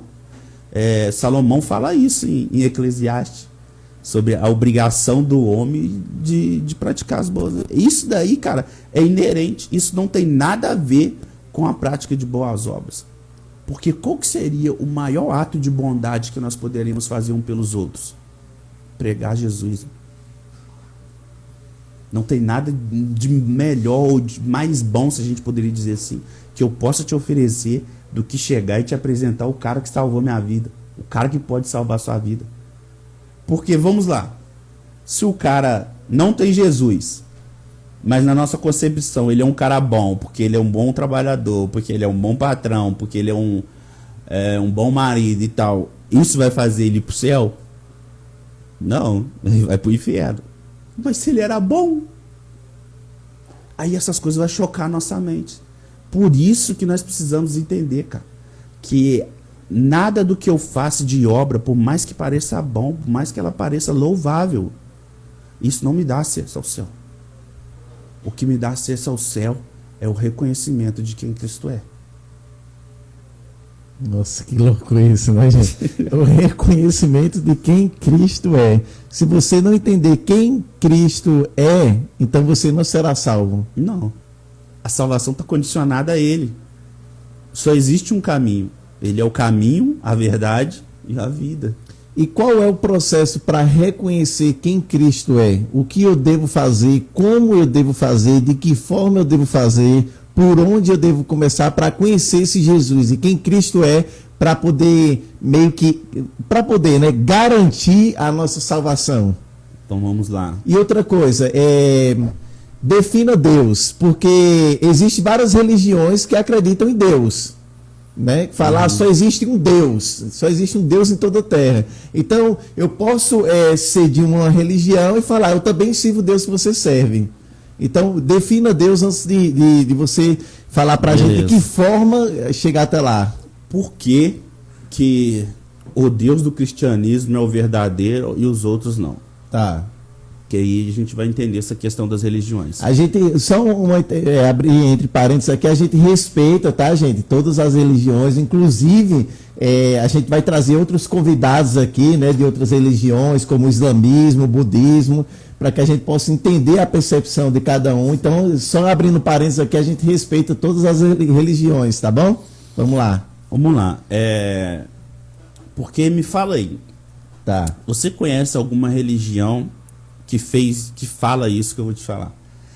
O cristianismo é a única religião em que Deus morre pelos seus servos. Você não vai ver isso.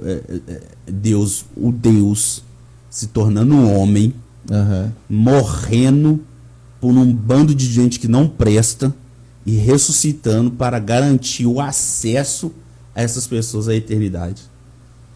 Você pode olhar, cara, as outras religiões não vai ter um Deus fazendo isso.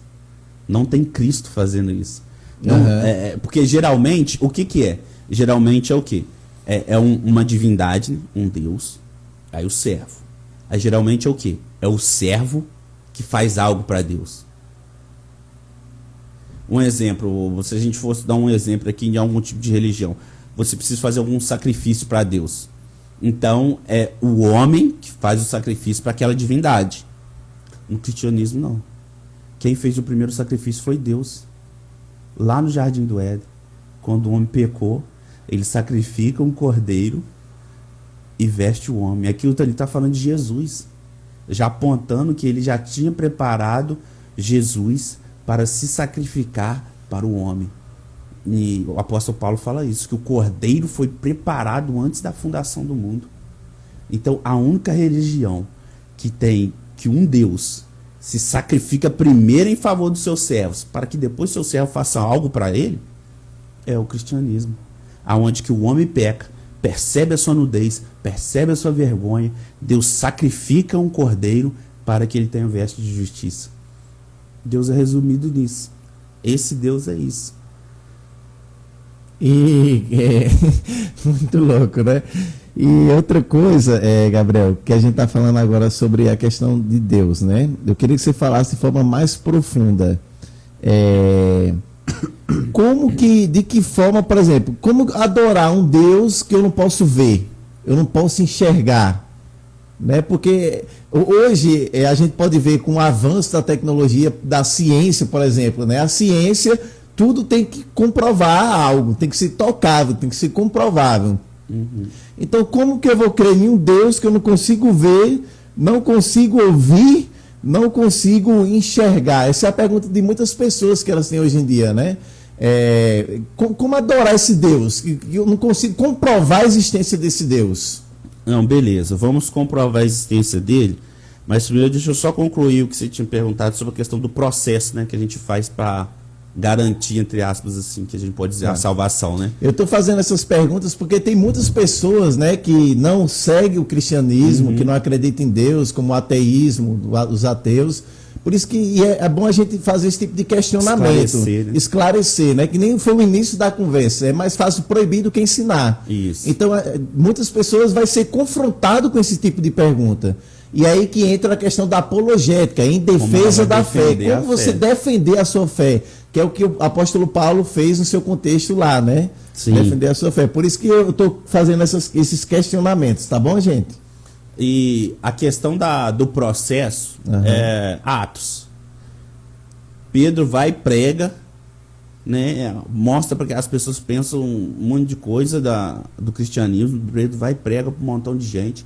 Aí depois os caras chegam e falam: beleza, Pedro, e agora? O que faremos? Beleza, nós entendemos que nós estamos num lamaçal de pecado, que nós estamos todo vacilados. O que nós faremos? Aí Pedro fala o quê? Qual que é o processo?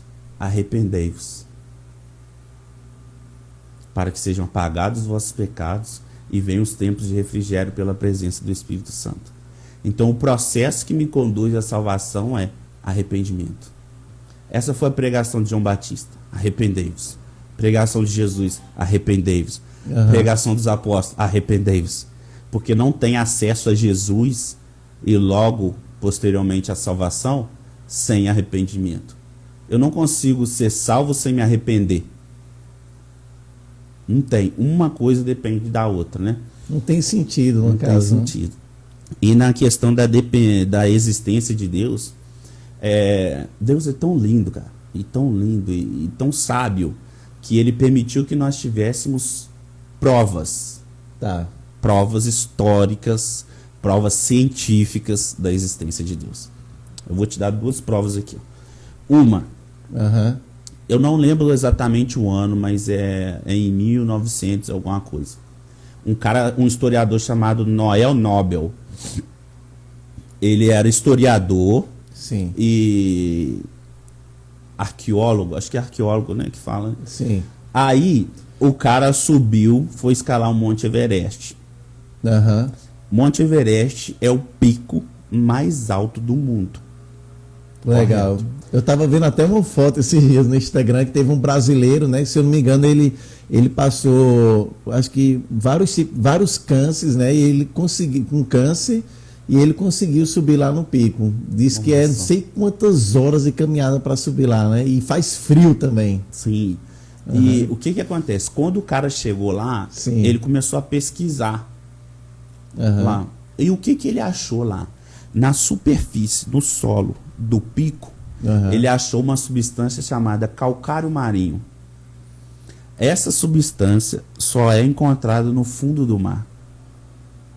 E ele achou lá no topo. E ele achou lá no topo.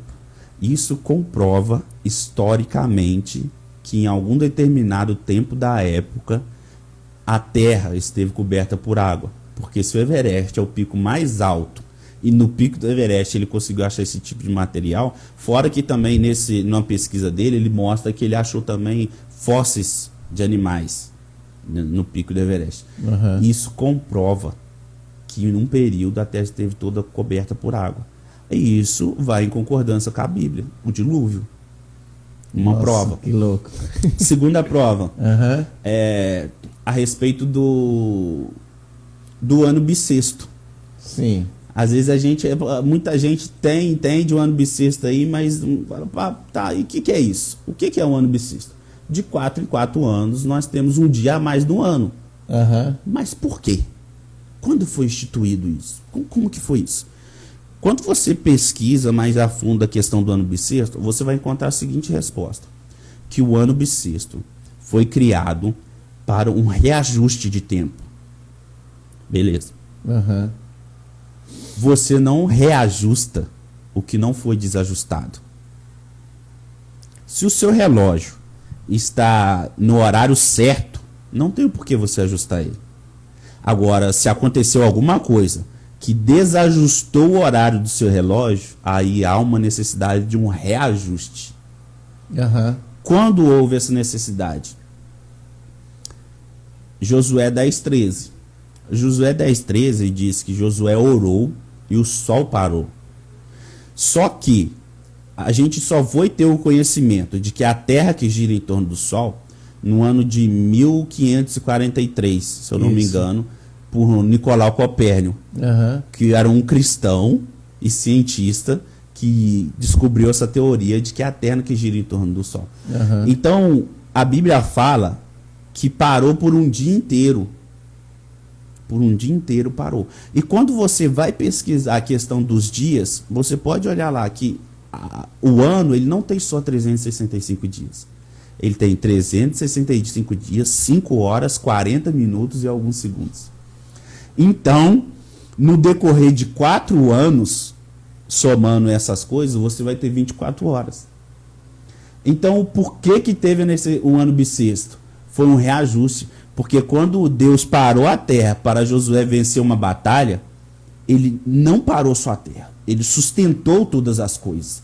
Porque a terra, ela gira, essa rotação que ela faz em torno do Sol, é numa velocidade de 1.666 km por hora. Então, imagina você parar um trem-bala do nada, com um monte de passageiro dentro. os passageiros vão ser lançados, vão ser projetados. E essa projeção vai causar a morte deles, porque é uma velocidade muito grande. Essa velocidade da rotação da Terra é mais de 5 vezes a velocidade de um trem-bala. E a Terra populada. Então, cara, ninguém sofreu nada. Era para ter acontecido tsunami, era para ter acontecido desastre, terremoto e tal. Então, quando Deus para a Terra, Ele não só para, Ele sustenta todas as coisas no seu lugar.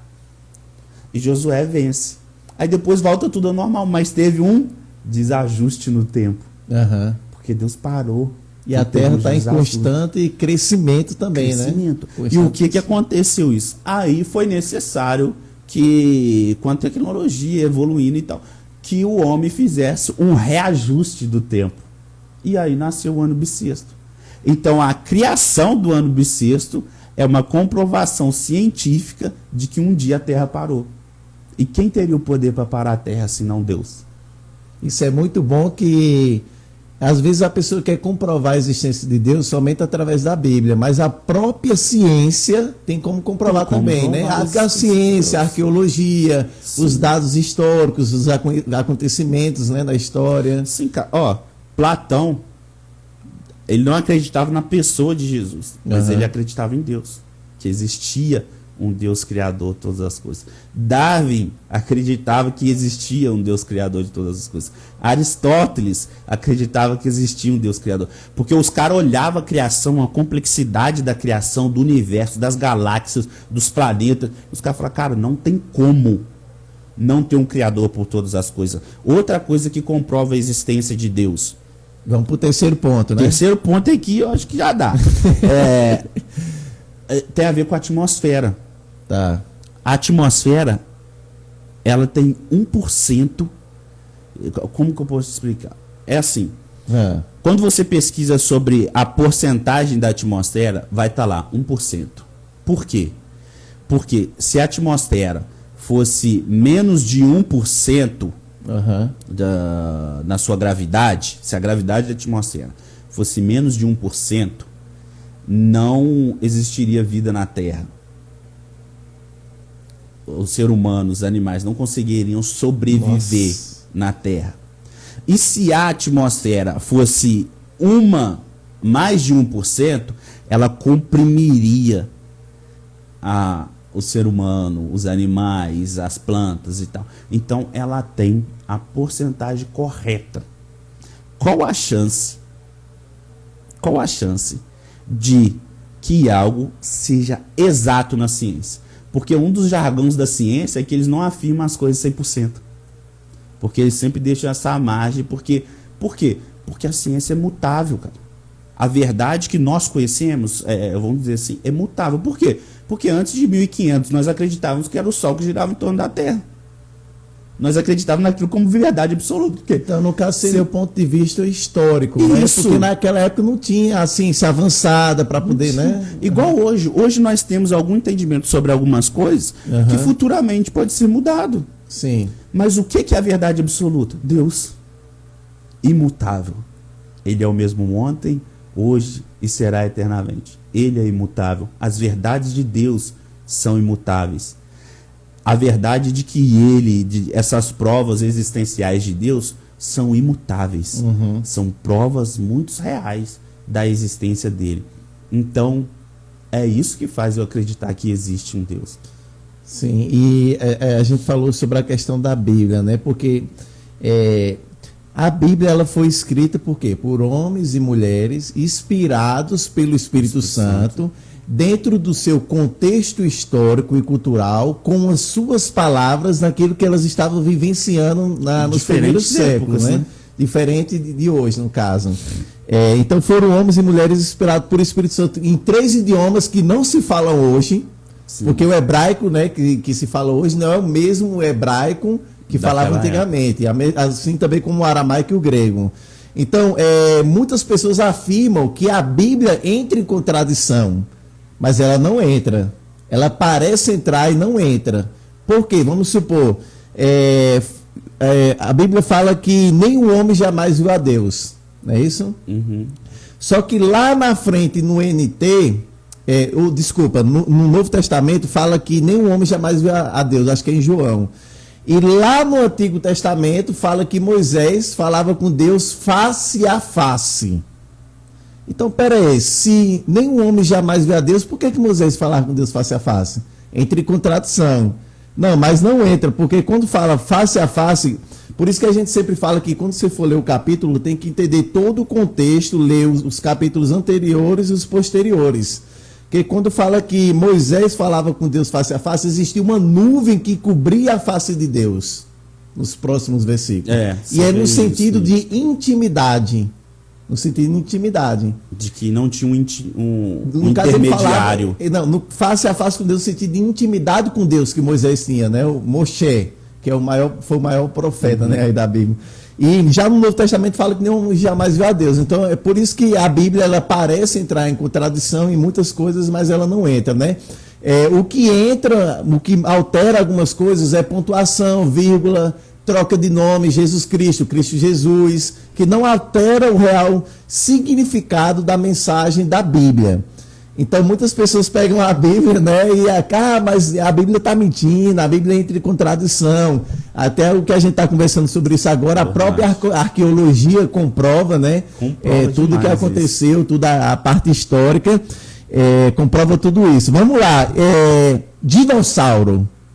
Nossa. Vamos entrar no assunto agora de dinossauro, né? Eu sou apaixonado de ver aqueles filmes de dinossauro. Eu também vejo, velho. Eu acho muito bacana, né? Eu acho legal. Dinossauro, antes da queda ou pós-queda? Cara, esse daí é um assunto que eu não sei te falar. Cara, esse é um assunto que eu também... Hoje, na verdade, o que você entende com isso? Vamos lá. Então, cara, hoje eu te falo que não é algo que eu ainda procurei mais... não se aprofundou querer saber. Né? Porque, tipo assim, cara, minha opinião, a opinião do Gabriel... Tá. Pra mim não é um assunto relevante. Eu creio que, tipo assim, a Bíblia, ela não fala de dinossauro. Ela não te dá algo explícito. Aqui eu tô falando de dinossauro. Tá. Porque, às vezes, eu já vi gente usar pra falar de dinossauro com uma palavra lá em Jonas, né? Que fala do grande peixe. Aí eu falo, não, era um dinossauro e tal. Pô, se Deus quisesse, é minha concepção, cara, que se Deus quisesse falar de dinossauro, ele escreveria dinossauro. Eu creio que a Bíblia diz o que ela quis dizer.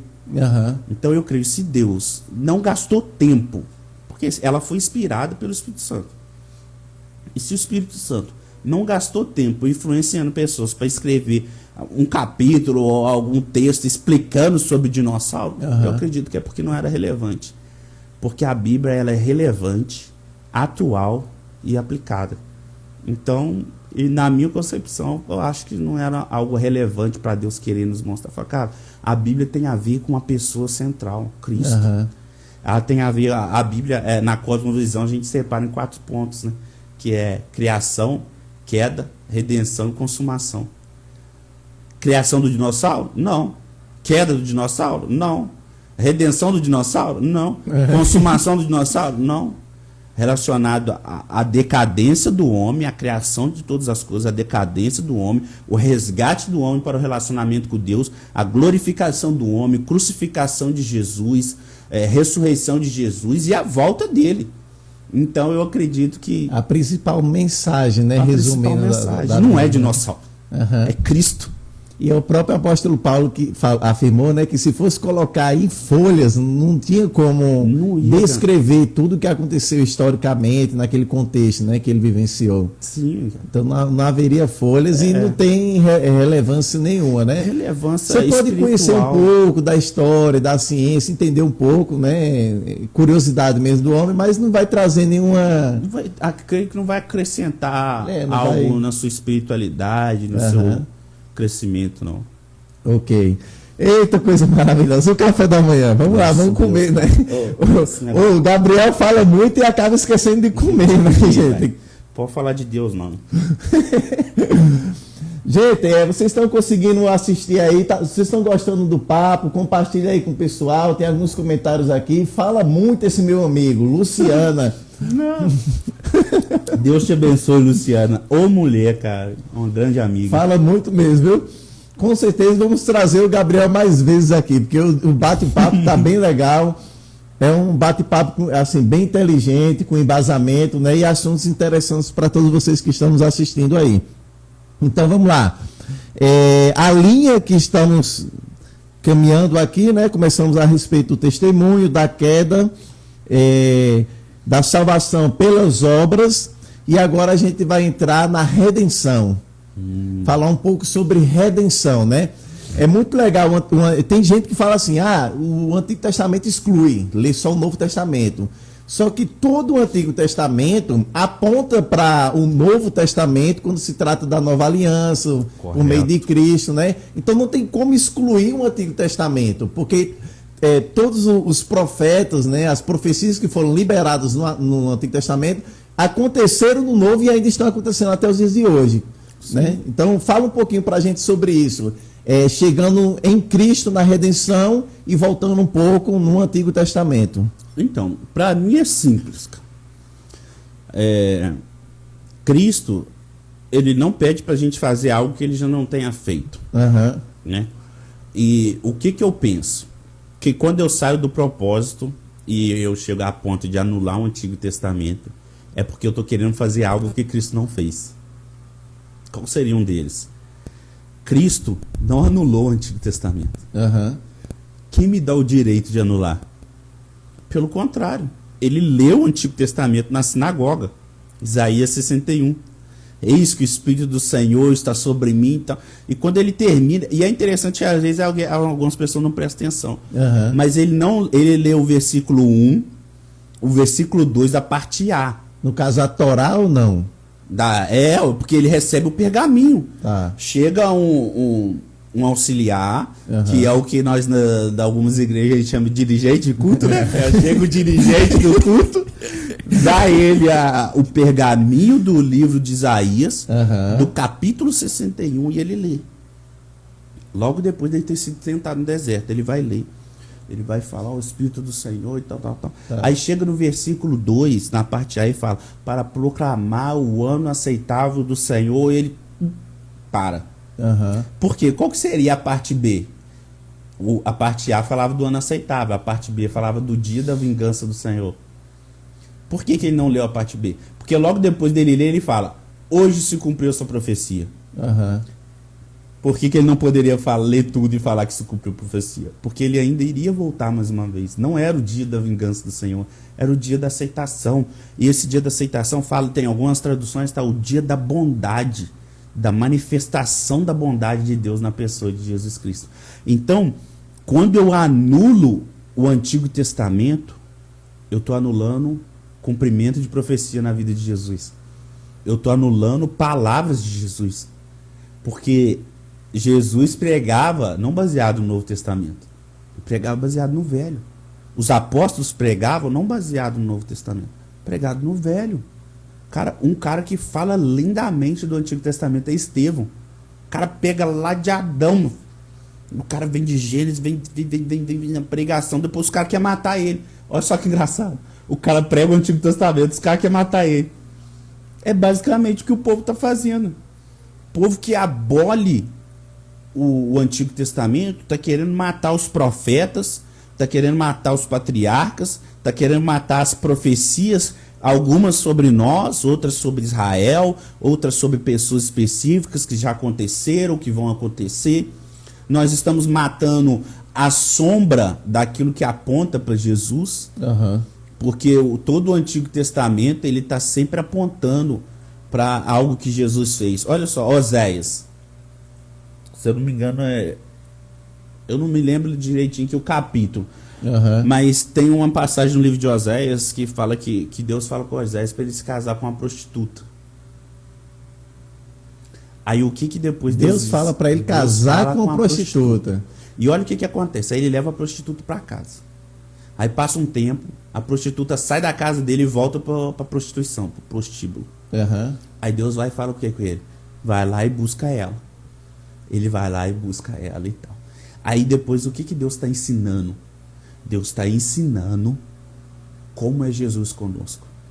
O apóstolo Paulo fala isso, que Jesus ele nos pegou como uma prostituta, corrompida, adulterada.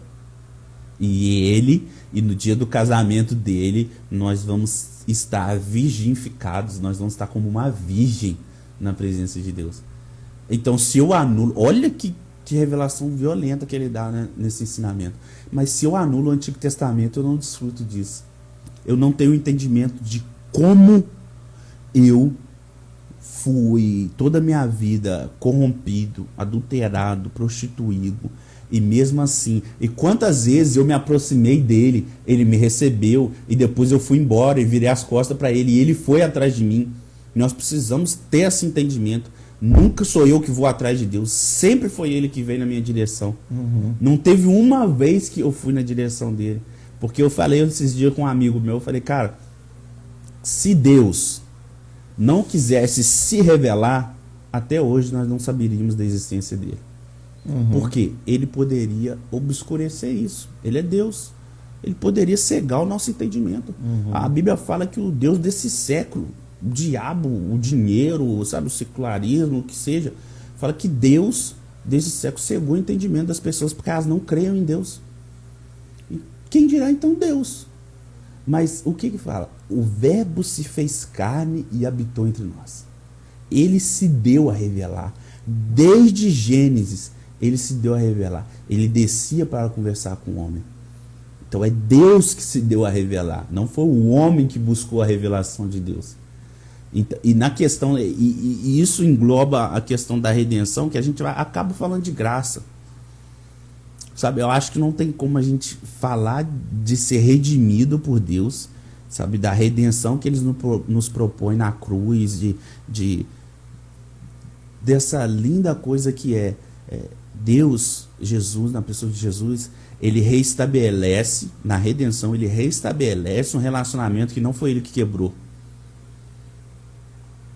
Ele se dá, ele dá a sua vida, porque ninguém mata Deus, ninguém mata Jesus. Em João, no capítulo 10, ele fala, eu dou a minha vida e torno a tua mala.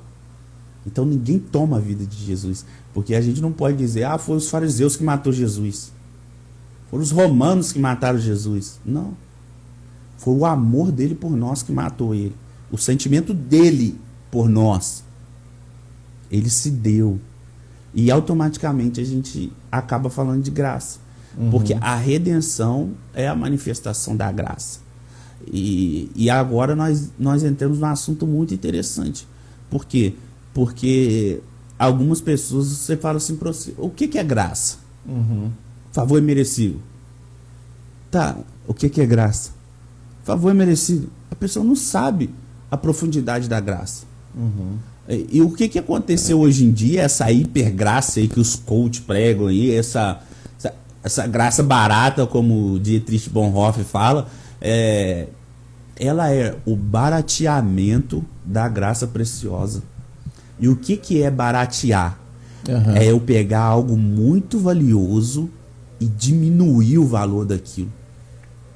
Nós vemos as pessoas apresentando aí uma graça utilitarista.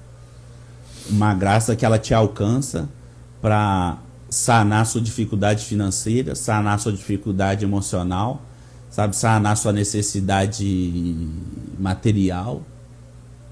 E na realidade a gente não consegue entender a graça só pensando nela como favor imerecido. Nós precisamos nos entrar dentro da graça. Vamos lá. Vamos colocar em 4 aspectos a graça. Nós poderíamos pontuar em 4 aspectos. Quais seriam eles? Primeiro, de quem a graça é. 2 a respeito de Jesus e 2 a respeito de nós. Primeiro a respeito de Jesus. Como que a graça veio?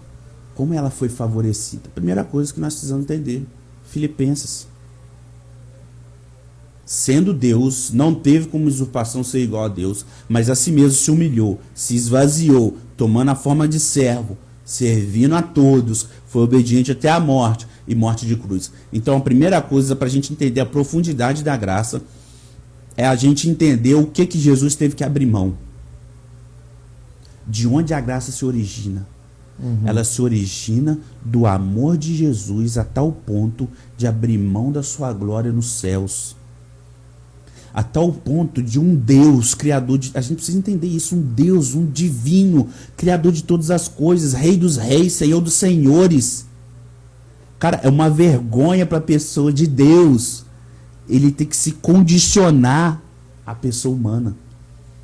Ele teve que se diminuir para caber na forma humana.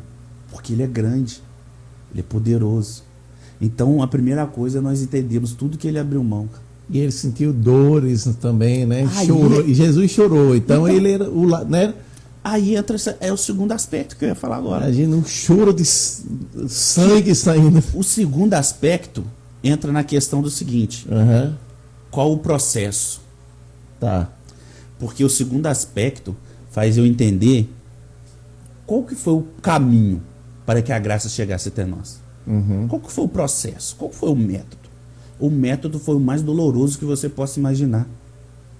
O método foi humilhação, ele ser cuspido, ele ser traído, ele ser chicoteado, ele carregar uma coroa de espinho. É o inocente pagando pelos culpados. É ele ser moído pelas nossas transgressões. É ele ser pisoteado pelos nossos pecados. E o que eu acho de mais terrível, se a gente pode chamar assim, né, nesse processo que Jesus passou, né? Porque dois aspectos a gente fala a respeito quando ele chorou, né, suou sangue, né? Fala no Getsemane. A gente precisa entender duas coisas. Que até hoje o homem pode também suar sangue, isso, né? Que é o ápice de uma angústia, né? E nós precisamos ter o conhecimento de por que isso aconteceu. O que gerou? Qual foi o processo que fez com que ele chegasse a tal ponto? Dois processos. Primeiro, pela dor que ele sabia que iria sentir, sim, também, porque ele era homem. Sim. Ele era 100% homem, 100% Deus. Ele sentia, ele chorou por Lázaro, mesmo sabendo que ia ressuscitar Lázaro. O menor versículo da Bíblia, né? Jesus chorou. Jesus chorou. E qual que é o segundo aspecto? Que é o mais forte de todos. Que é o seguinte: Jesus preferiu estar afastado do Pai por alguns instantes para que nós não estivéssemos afastados por toda a eternidade. Que foi o momento da cruz. Momento da cruz. O único momento da Bíblia que Jesus chama Deus de Pai, chama o Pai dele de Deus. Deus meu, por que me abandonastes? Ali se cumpriu o quê? Isaías 59. Fala o quê? A mão do Senhor não está encolhida para que não possa abençoar. Nem os ouvidos dele é agravado para que não possa ouvir. Mas é os vossos pecados que fazem separação. Se o meu pecado faz separação entre mim e Deus, você imagina o pecado da humanidade, do passado, presente e futuro. Porque ele não só se sacrificou pelo passado de quem veio antes dele. Ele não só se sacrificou pelo pecado de quem estava naquela época, mas ele se sacrificou pelo nosso pecado que ainda havíamos de vir. E isso gerou uma angústia, porque em momento nenhum da história Jesus esteve distanciado do Pai. Mas por amor a nós, ele decidiu abrir mão desse distanciamento. Ele falou: não, beleza, eu vou me distanciar do Pai por uns instantes para reaproximar a humanidade de Deus. E a redenção é isso, a reaproximação do homem com Deus, né? E os dois aspectos do homem, para a gente entender a profundidade disso, seria nós entendermos primeiro que nós não merecemos a graça. Nós não merecemos o processo que Jesus passou para oferecer a graça. Nós não merecemos o que Jesus abriu mão para nos dar a graça. Ela é preciosa por isso. Ela é preciosa porque nós somos indignamente diante de Deus. Deus é digno de toda a honra, glória e poder. Nós somos indignos de receber qualquer bem de Deus. Como eu falei aqui, nós nascemos destinados ao inferno. O que nós merecíamos pelos nossos atos é o mal de Deus, o juízo de Deus, a punição de Deus. Porque não foi ele que quebrou a aliança, fomos nós. Então nós merecemos o juízo.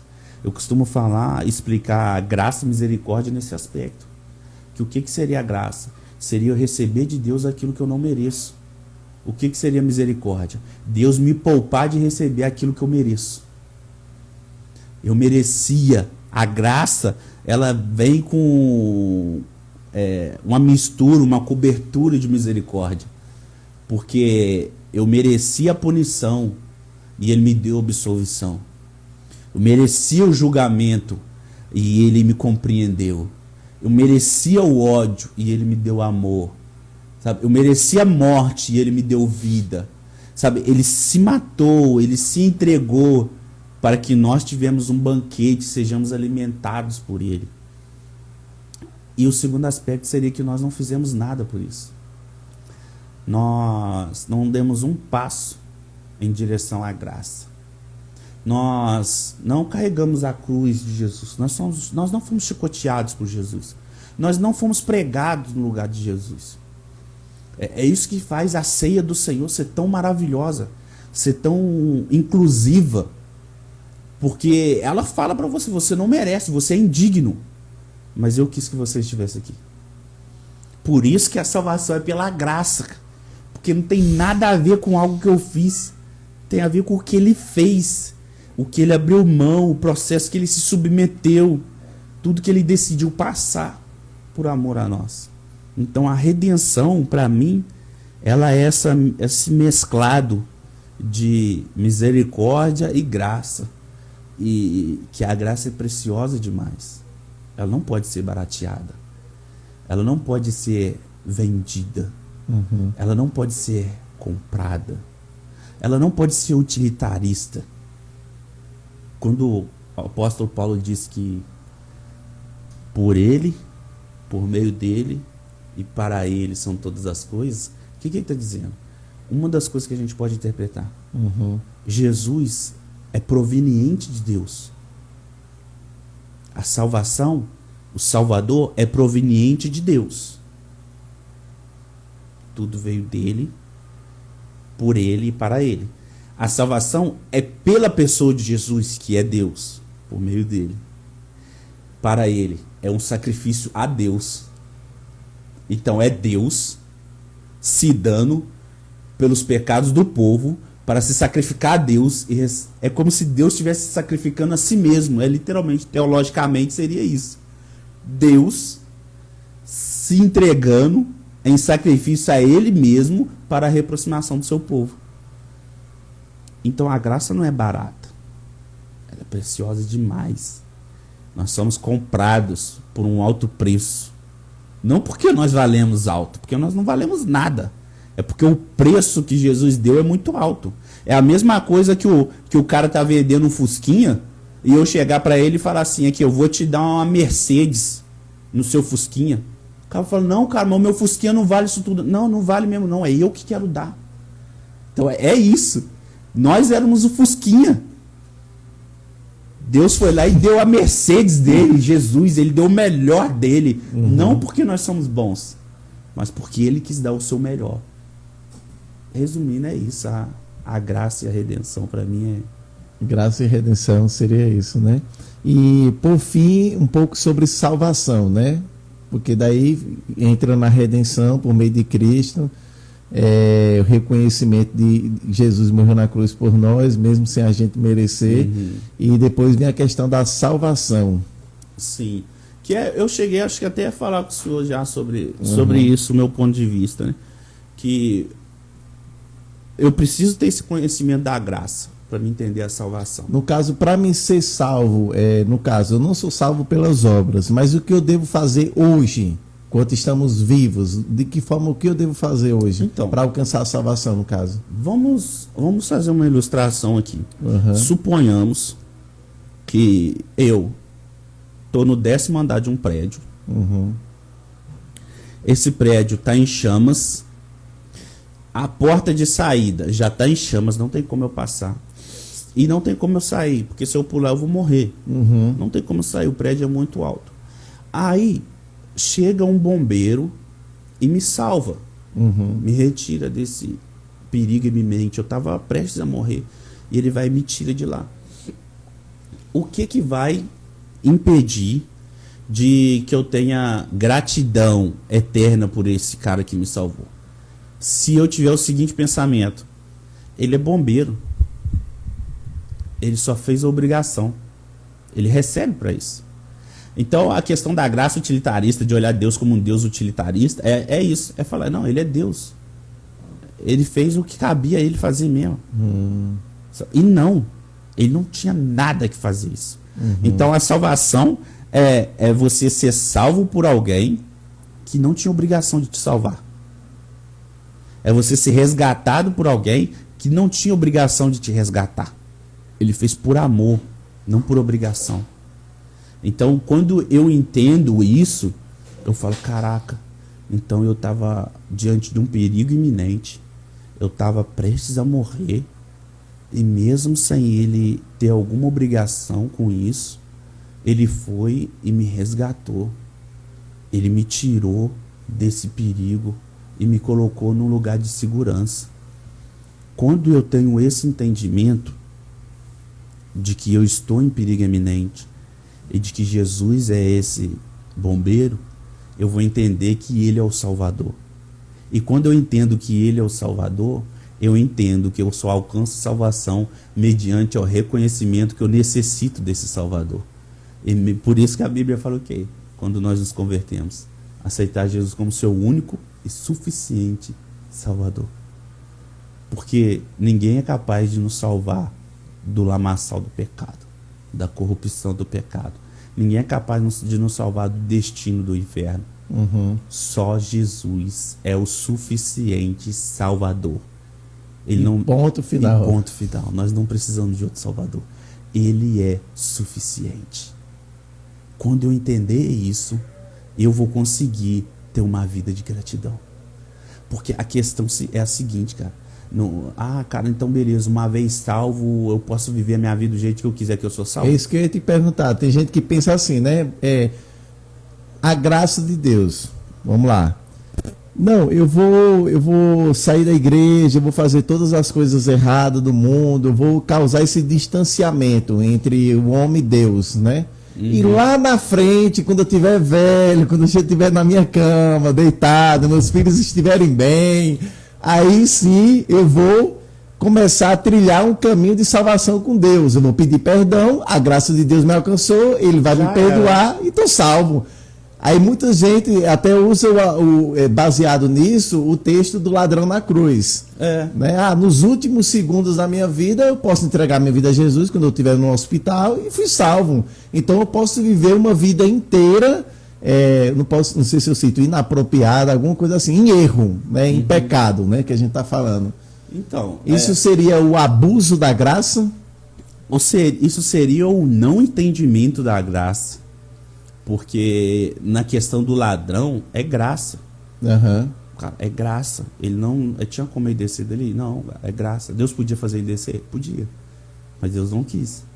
Então é graça. E o coração do cara, a sinceridade também. E repara, o que deu acesso ao céu? O reconhecimento. O reconhecimento. De quem Cristo era. E nessa questão, quando eu penso que beleza, Jesus me alcançou, eu estou salvo, posso viver a vida do jeito que eu quiser. E isso faz com que eu não... Isso não faz, isso denuncia que eu não entendi foi nada. Sabe por causa de quê, cara? É a mesma coisa. Como que eu falo de um Deus que eu não conheço? Então, porque o pastor me ensinou uma frase um dia que eu acho ela fabulosa. Ele disse o seguinte, que se você desfruta de uma vitória, que você não precisou levantar uma espada para ganhá-la, pelo menos honre quem ganhou ela para você. Então, qual que é uma das evidências de um salvo? É a vida de salvo. Eu não vivo uma vida de salvo tipo, eu tô salvo, beleza, eu vou viver uma vida de salvo. Não, eu vivo uma vida de salvo em gratidão eterna pelo que ele fez por mim. Eu só consigo ter gratidão eterna por ele mediante o meu reconhecimento da miséria que ele me tirou. Um exemplo. Suponhamos que você comprou uma casa minha, casa no valor de R$500 mil. Você não tem como pagar. Aí eu chego para você um dia e falo, pastor Rodrigo, aqui, tá tranquilo, não precisa me pagar não, pode ficar com a casa para você. Aí beleza. Cara, você vai ser eternamente grato. Profecia. Você vai ser eternamente grato. Por quê? Porque você tem consciência do tamanho da dívida. Uhum. Eu só vou ser eternamente grato a Jesus pela dívida que ele pagou por mim quando eu entendo o tamanho dessa dívida. Se eu não entendo o tamanho da dívida que foi paga, logo eu não vou querer ter uma vida de gratidão. E aqui eu vou falar algo que é particular meu. Tá. Eu acredito no seguinte, que a salvação, numa forma ilustrativa, para mim, é como se Deus me desse um carro que eu não tenho capacidade de pagar, de comprar.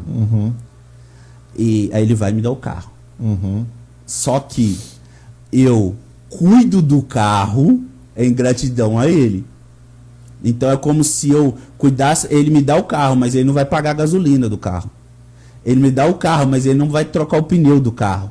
Então, o que eu faço com esse carro, esse bem que eu recebi dele sem merecer, vai denunciar a minha vida de gratidão a ele ou não.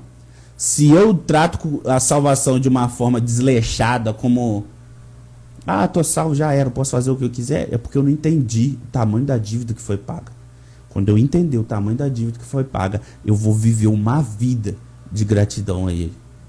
E tem muita gente que está congregando hoje, né, Gabriel, e não entende ainda a graça de Deus, entendeu?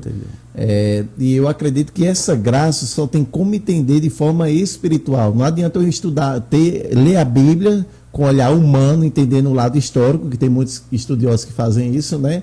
E não entender o propósito principal da mensagem por meio da graça e da redenção da salvação. Então, tem muita gente na igreja, infelizmente, nos dias de hoje, em diversas congregações, que ainda não entendeu a definição realmente de graça. Não percebeu e não entendeu.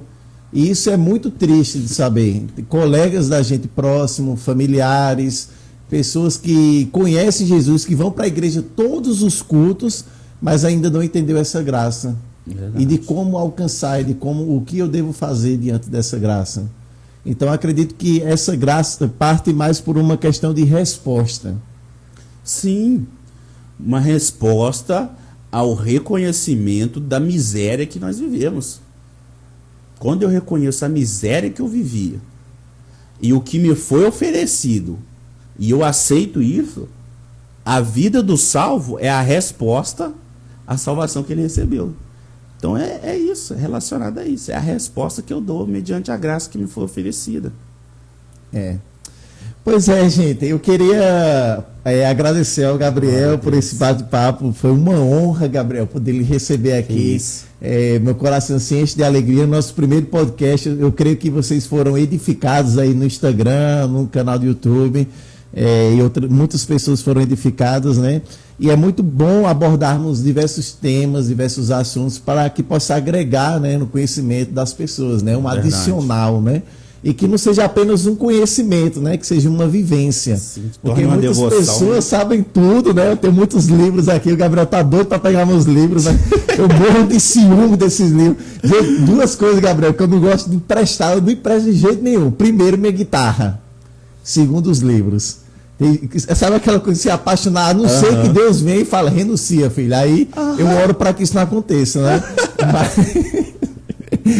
Mas é isso, eu quero agradecer, Gabriel, pelo convite. Fui muito edificado, tenho certeza que todo mundo também que está nos assistindo através dessa live, e teremos muito mais momentos como esse, né? A produtora ali tá mandando ali uma mensagem ali agora na porta, muito top. Aleluia. Ela colocou muito top, glória com certeza foi muito top. Amém, então, brigadão, Gabriel, brigadão por tudo, é um prazer, uma honra te conhecer. E estamos aí juntos nessa, beleza? Eu que agradeço. Que Deus abençoe todos vocês aí. Obrigado por estar aqui conosco, né? Até agora. E vamos compartilhar essa live. A live vai ficar salva, tá? Para que você possa compartilhar com outras pessoas que acabaram não assistindo agora de forma online, ao vivo, né? No caso, tá bom? Obrigadão.